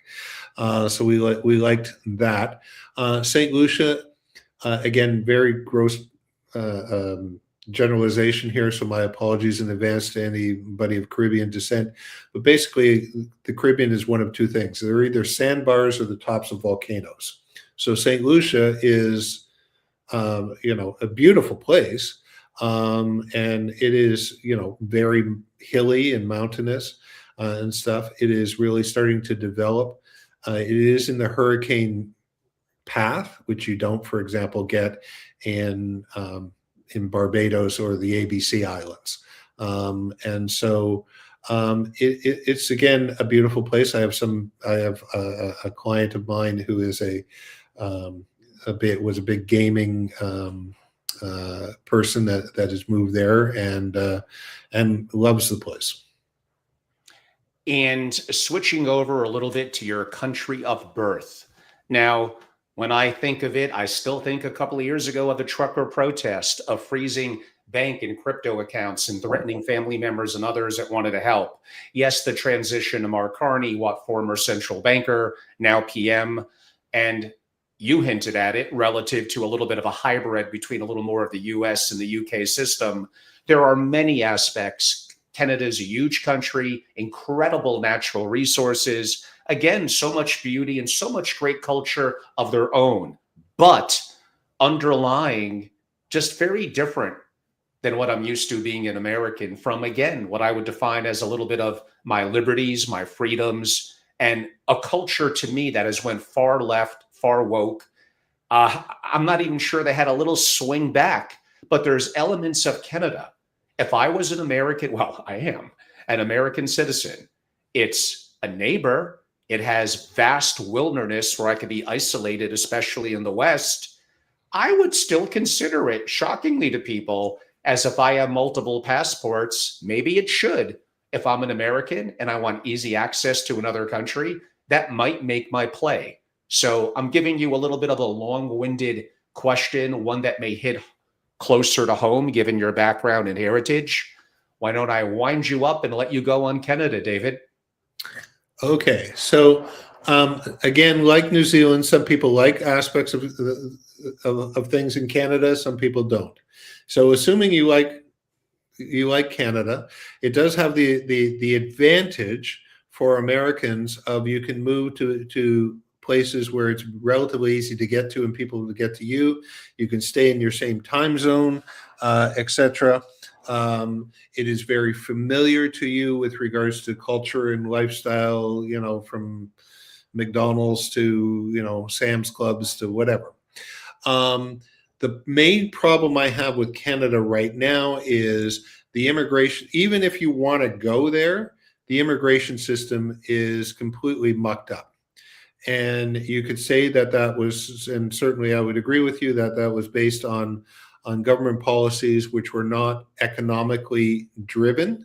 So there's it's an enormous backlog with regards to refugees, students, poorly skilled workers that they allowed in. There wasn't a large border where you had a large population that were coming, for example, on the southern border of the United States.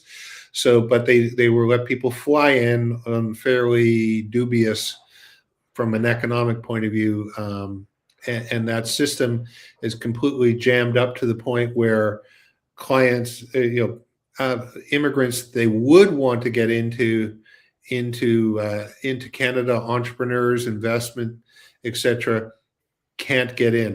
They had something called a startup visa program. I Mhm. had an American client wanted to move to Canada, set up a business, employed several million. When he applied, the processing time was 12 months.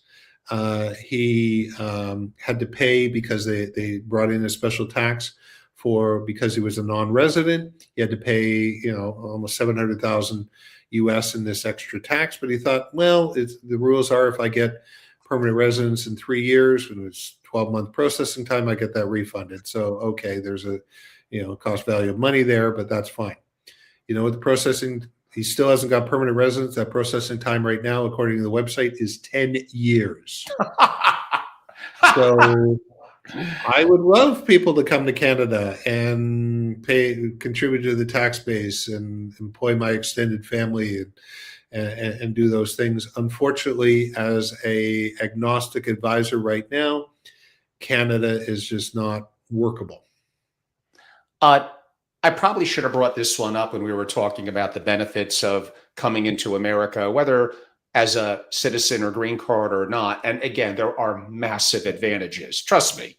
Uh, there are strategies, and we don't want to make it a deep tax and estate planning focus. That would be a little bit of a different direction and also take multiple hours. But there's variations. Some call them drop off trust. Let's use a Brazilian billionaire, $500 million creates a foreign trust before moving to Miami, structures private placement life insurance before moving to Miami. In other words, there are strategies where you could have a little bit of the best of both worlds. Now, again, I don't want to make it an ultra deep estate strategy discussion, but it does play into our conversation. I should have brought it up earlier. Comments? Yeah, you mentioned in passing a few times Puerto Rico. Puerto Rico has an insurance structure for private play PPLI. Does have some distinct advantages. It's kind of half in, half out. The Yes. good half is in, and the bad stuff you're out. For wealthy foreigners coming into the United States, I have people that I'm gonna, what can I do to get a green card? And I said, well, let's stop back here. What are we trying to accomplish here? Well, I want my kids to go to school in the United States. I want them to, start their careers in finance or whatever, and to start, expand our business into the United States. Great. So we'll get the kids in, we'll get them green cards and status, a number of different pathways to that. What do you, matriarch and patriarch, want? Well, we want access to the United States. We want to visit our children and hopefully our grandchildren at some point. We want to, be able to enjoy, visiting various places, but we don't want to expose the family wealth here. Okay, then fine. What we'll do is we'll get green cards for the children. We will get you non-immigrant visas. You own a company, we'll create a U.S. subsidiary. We'll get you here on an intercorporate transfer. You could, from an immigration point of view, stay in the United States 100% of the time. If you choose to spend less than 100% of the time, you don't become a U.S. taxpayer. If on a given year, let's say you have your grandchild has special needs and you want to kind of hang around with them a little more, or, there's a health issue or just a preference. Again, as I mentioned earlier, so long as you may be a U.S. person, but if you don't trigger any income or capital gain, that's going to be effectively a nil return to the U.S. So there's a bunch of different strategies that you can do to, again, it's understanding what's the client goals and what's each family member's goals, and putting together that. Now, there are a number of things that you also want to deal with, which is, you mentioned kind of in passing, asset protection.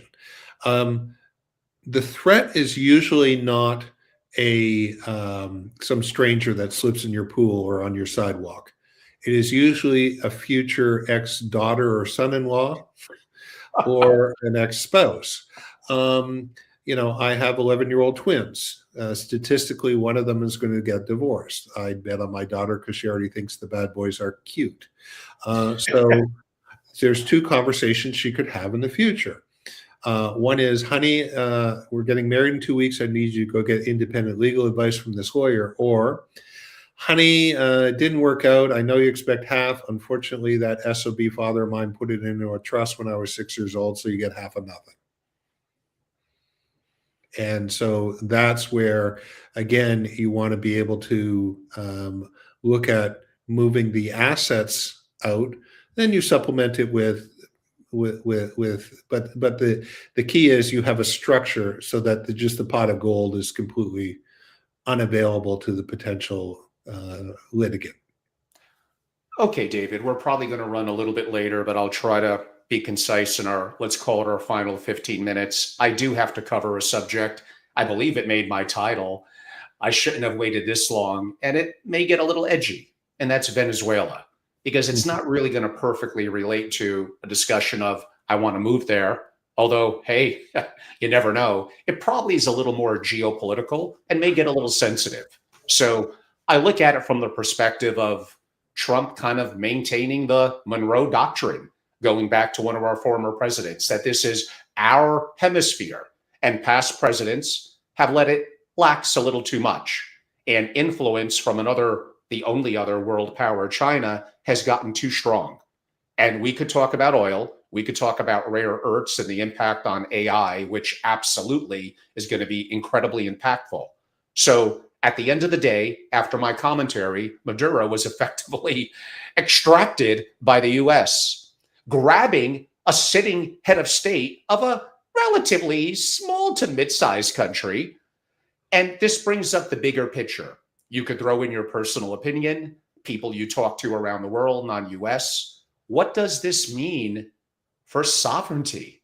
Is there really any such thing anymore when someone like Trump, who could be a little bombastic, a little maybe not overly calm in thinking things through, and I'm not saying right or wrong, I'm skewing to it may have been the correct decision, but sovereignty, what does it really mean in a world when we're going to have central bank digital currencies, likely, when someone could be extracted like that and assets could be frozen? And look at what we mentioned earlier with the Canadian truck drivers. So I'm throwing a complexity of a question at you that involves Venezuela, the Western Hemisphere, and what does that word sovereignty really mean in the world moving forward?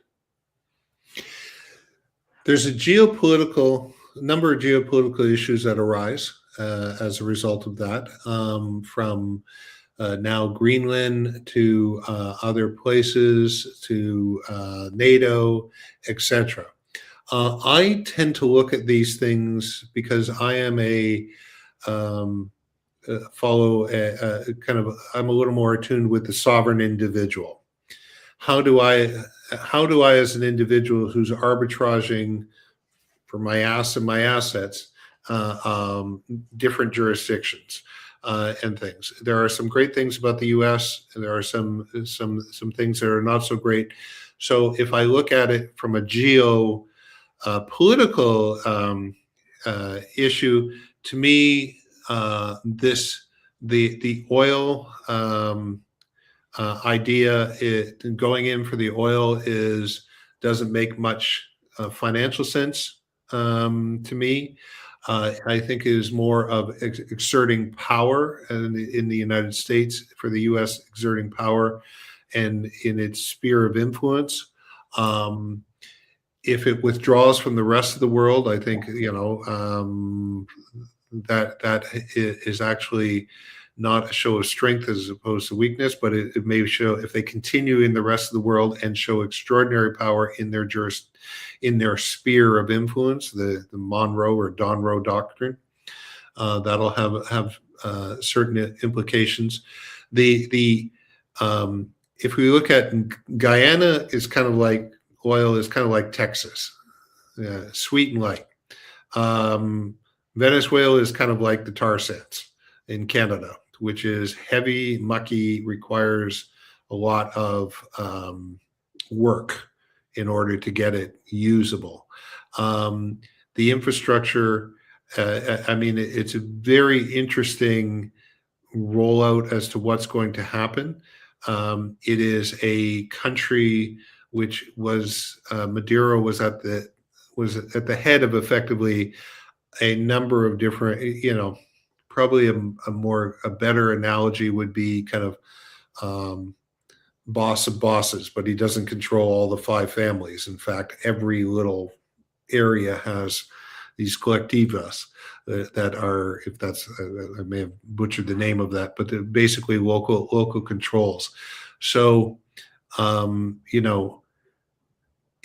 think what it did do is show a power strength. It also is denying the Chinese oil from that Yes. source.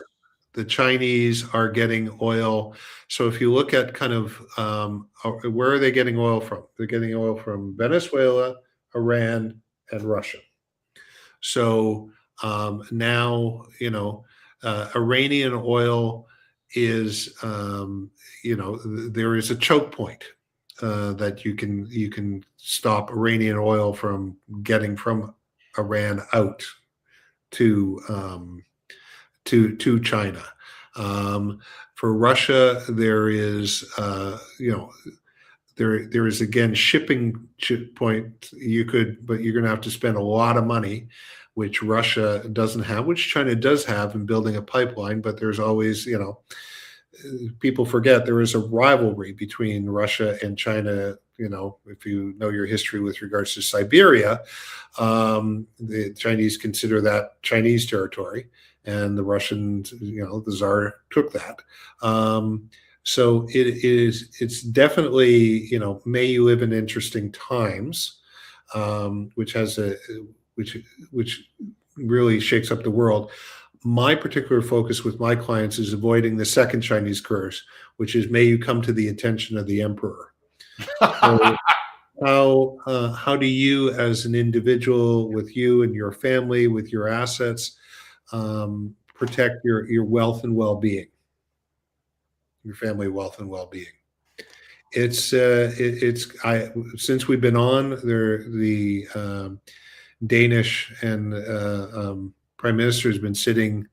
So we don't know what the outcome of that is. Was that going to be a similar meeting like Zelensky last year? Is that going to be a meeting like Netanyahu? We'll find out when we get off this presentation. Yeah, that's coming up in a second.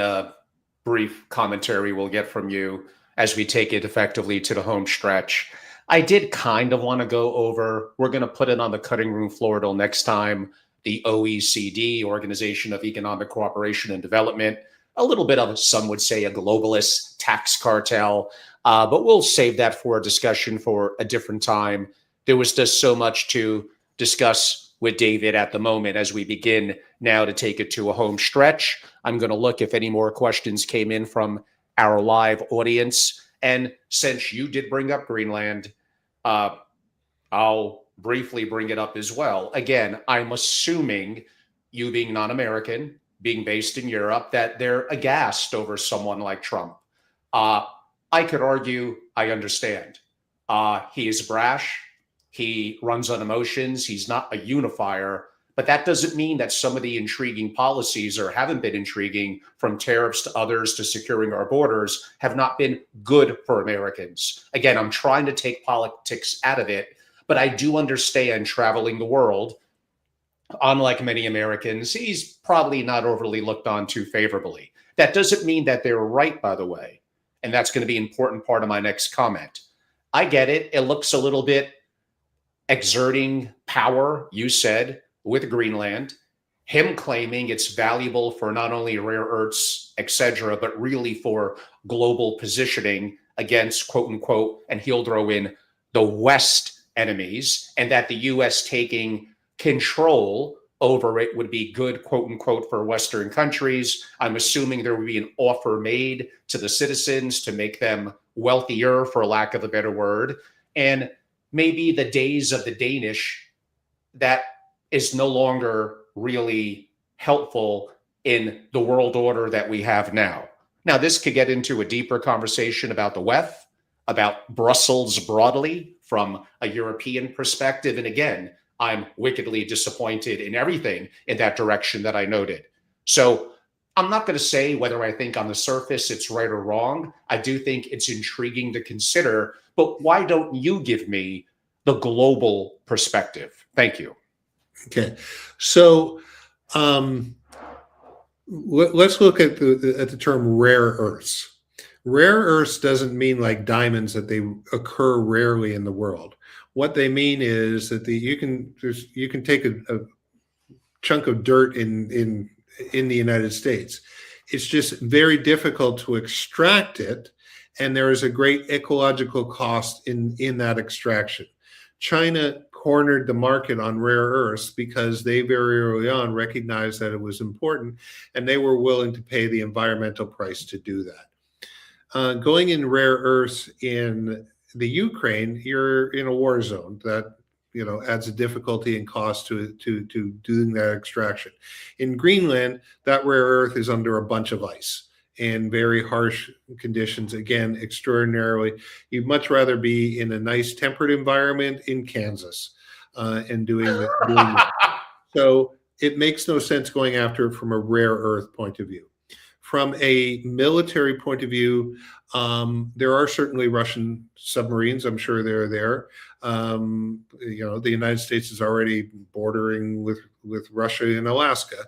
With the opening of with the warming, there will be opening up, and the Arctic will become much more important.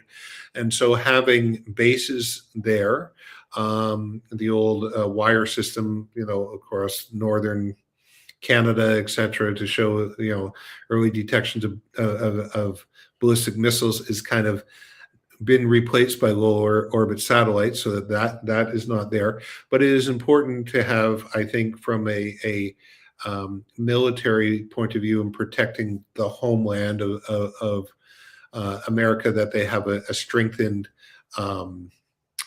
military presence there. And whether it's the Danes or an independent Greenland, that can be negotiated and things. So to me, the only reason that would make that it would happen is because Donald Trump wants to, have this equivalent of the Louisiana Purchase or Seward's Folly, the purchase of Alaska, and he wants to, the United States expanded its territory, and I did that. Stamping, is that willing to, at what price? Because it will have an impact on NATO and some other things. So what price for that? To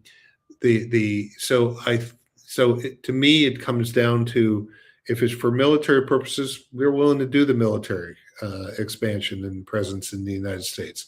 And there are some, I think, valid reasons to have that, especially with the opening of the Northwest Passage that will be happening with nuclear-powered icebreakers and just generally the thinning of the ice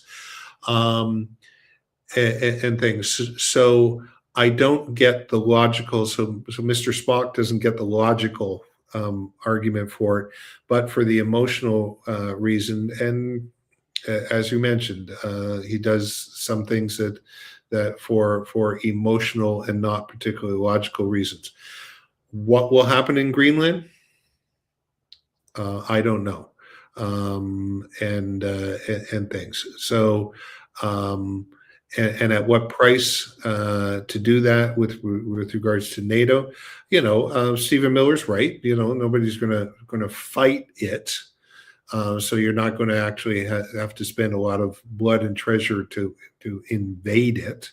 But what price are you going to? What value is there to the United States with regards to the downfall of NATO?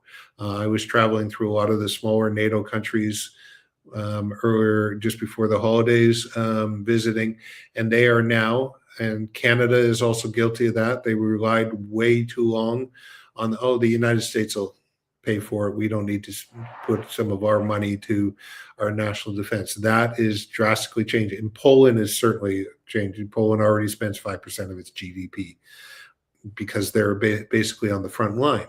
But other countries, I was going through all the Croatia and Slovenia and all these countries are now spending increasingly large amounts of their GDP.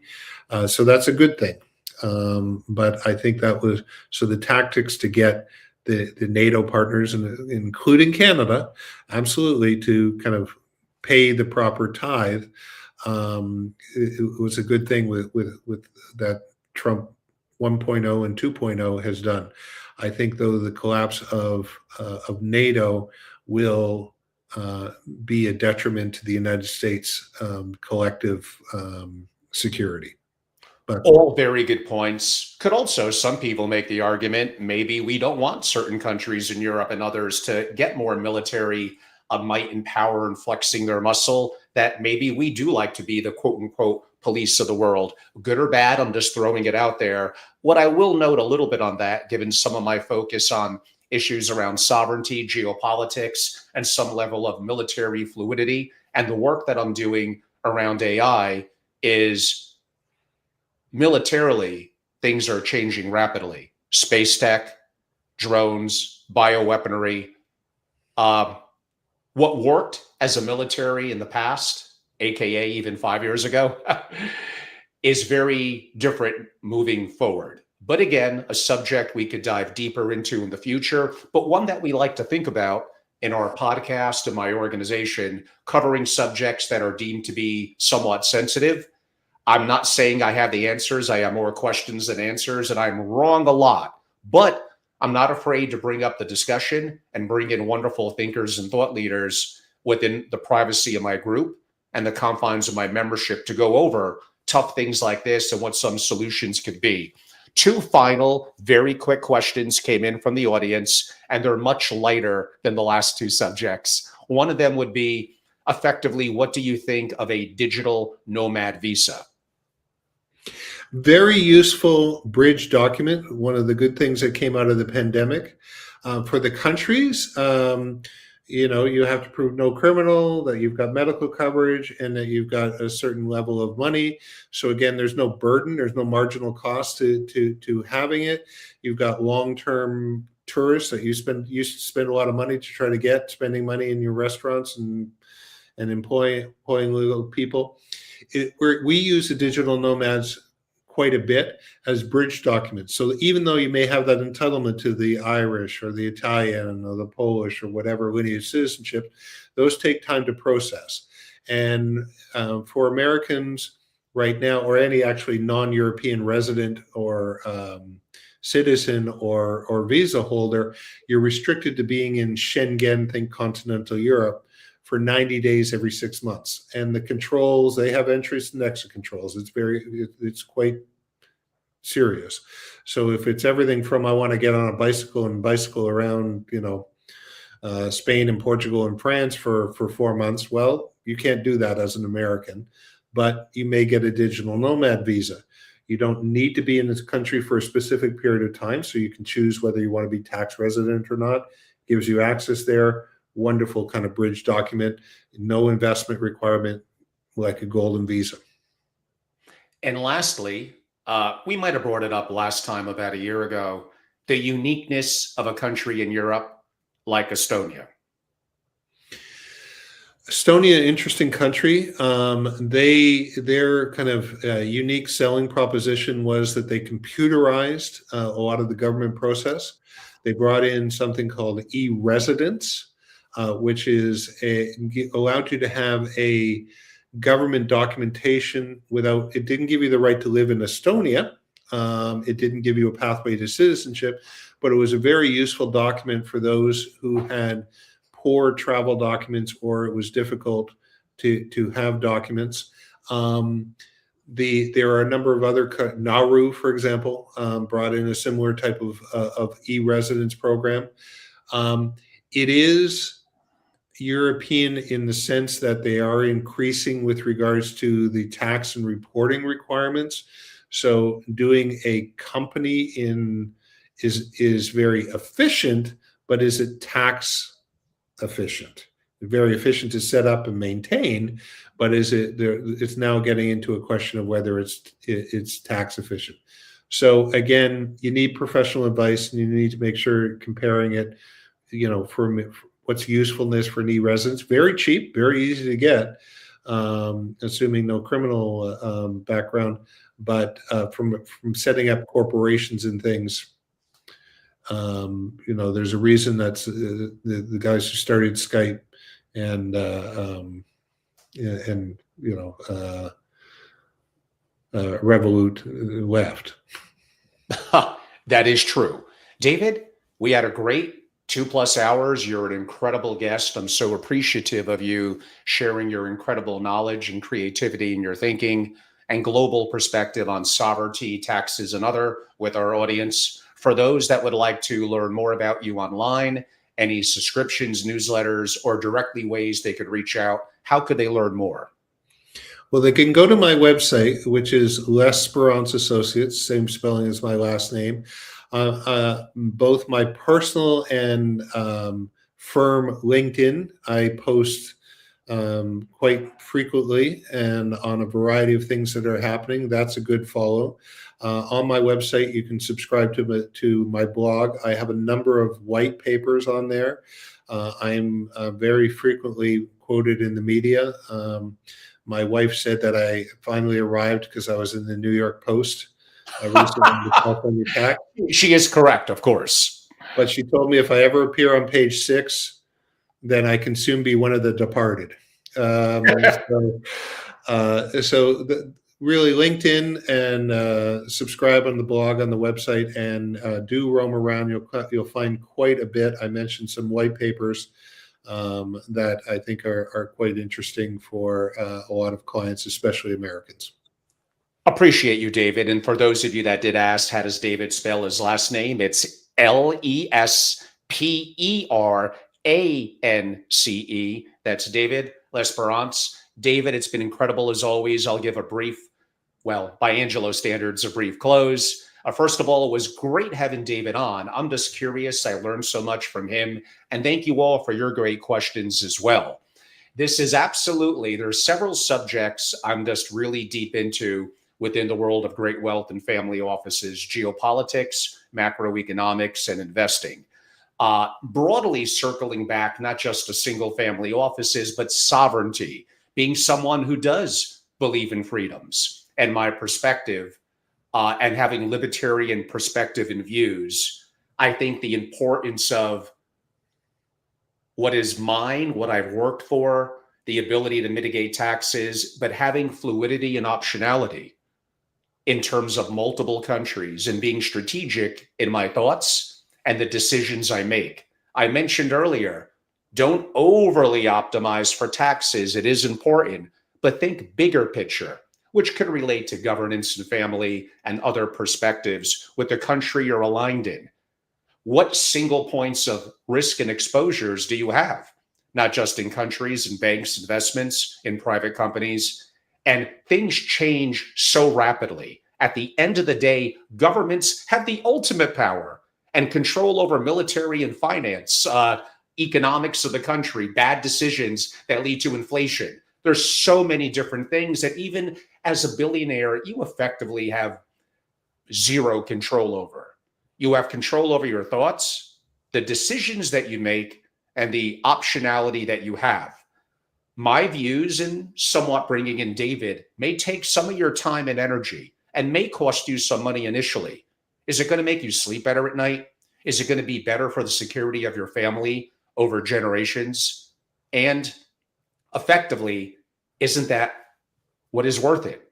And missing that and getting that wrong, like most will, could mean effectively that you lose everything. So this is a subject that's dear to my heart. For my members, I have a 700+ page PowerPoint style handbook that will be ready in mid-February called Sovereign Risk and Disaster Preparedness. It comes from a consulting assignment I did years ago that has evolved a lot for a very prominent family. So whether you're US based or not, these are things that need to be top of mind. You're not getting this at other family office organizations, at least not with the level of connectivity, obsession, and passion, and level of resources. And even, as I mentioned, this January 26th in Miami at the Ritz, my Family Office Day program will cover this subject and everything around it. March 16th, that whole week in Palm Beach, will also be very dedicated to this. So along with my handbook, upcoming digital masterclasses and videos that are going to accompany it are going to be very important to understanding ways to address sovereign risk and disaster preparedness. David mentioned many of them today: fluidity, optionality, understanding geopolitics, developing relationships, banking, cultural relationships, maybe governmental. But it also goes deeper than that and deeper beyond owning gold in Switzerland, although very important, I could argue, and Bitcoin, much deeper. And some of those secrets are saved for my members and those that participate in my programs. Go to angelorobles.com and simply become a member, learn more. Right now, this first quarter is just such an active time for me for a variety of perspectives. I think you will get simply incredible value. So go to angelorobles.com. We have capacity for some more members. We appreciate you, but I hope you enjoy my content like today. I enjoyed the conversation greatly with David. Look at me as a friend in the community. Reach out to me. Email is angelo@angelorobles.com. And like David, I'm active on LinkedIn and most social platforms. Reach out. Hopefully, I provide content that some of you find intriguing. I appreciate all of you. Thank you. And again, thank you, David Lesperance, for, as always, being a great guest. Have a great day. Okay. Thank you. Thank you.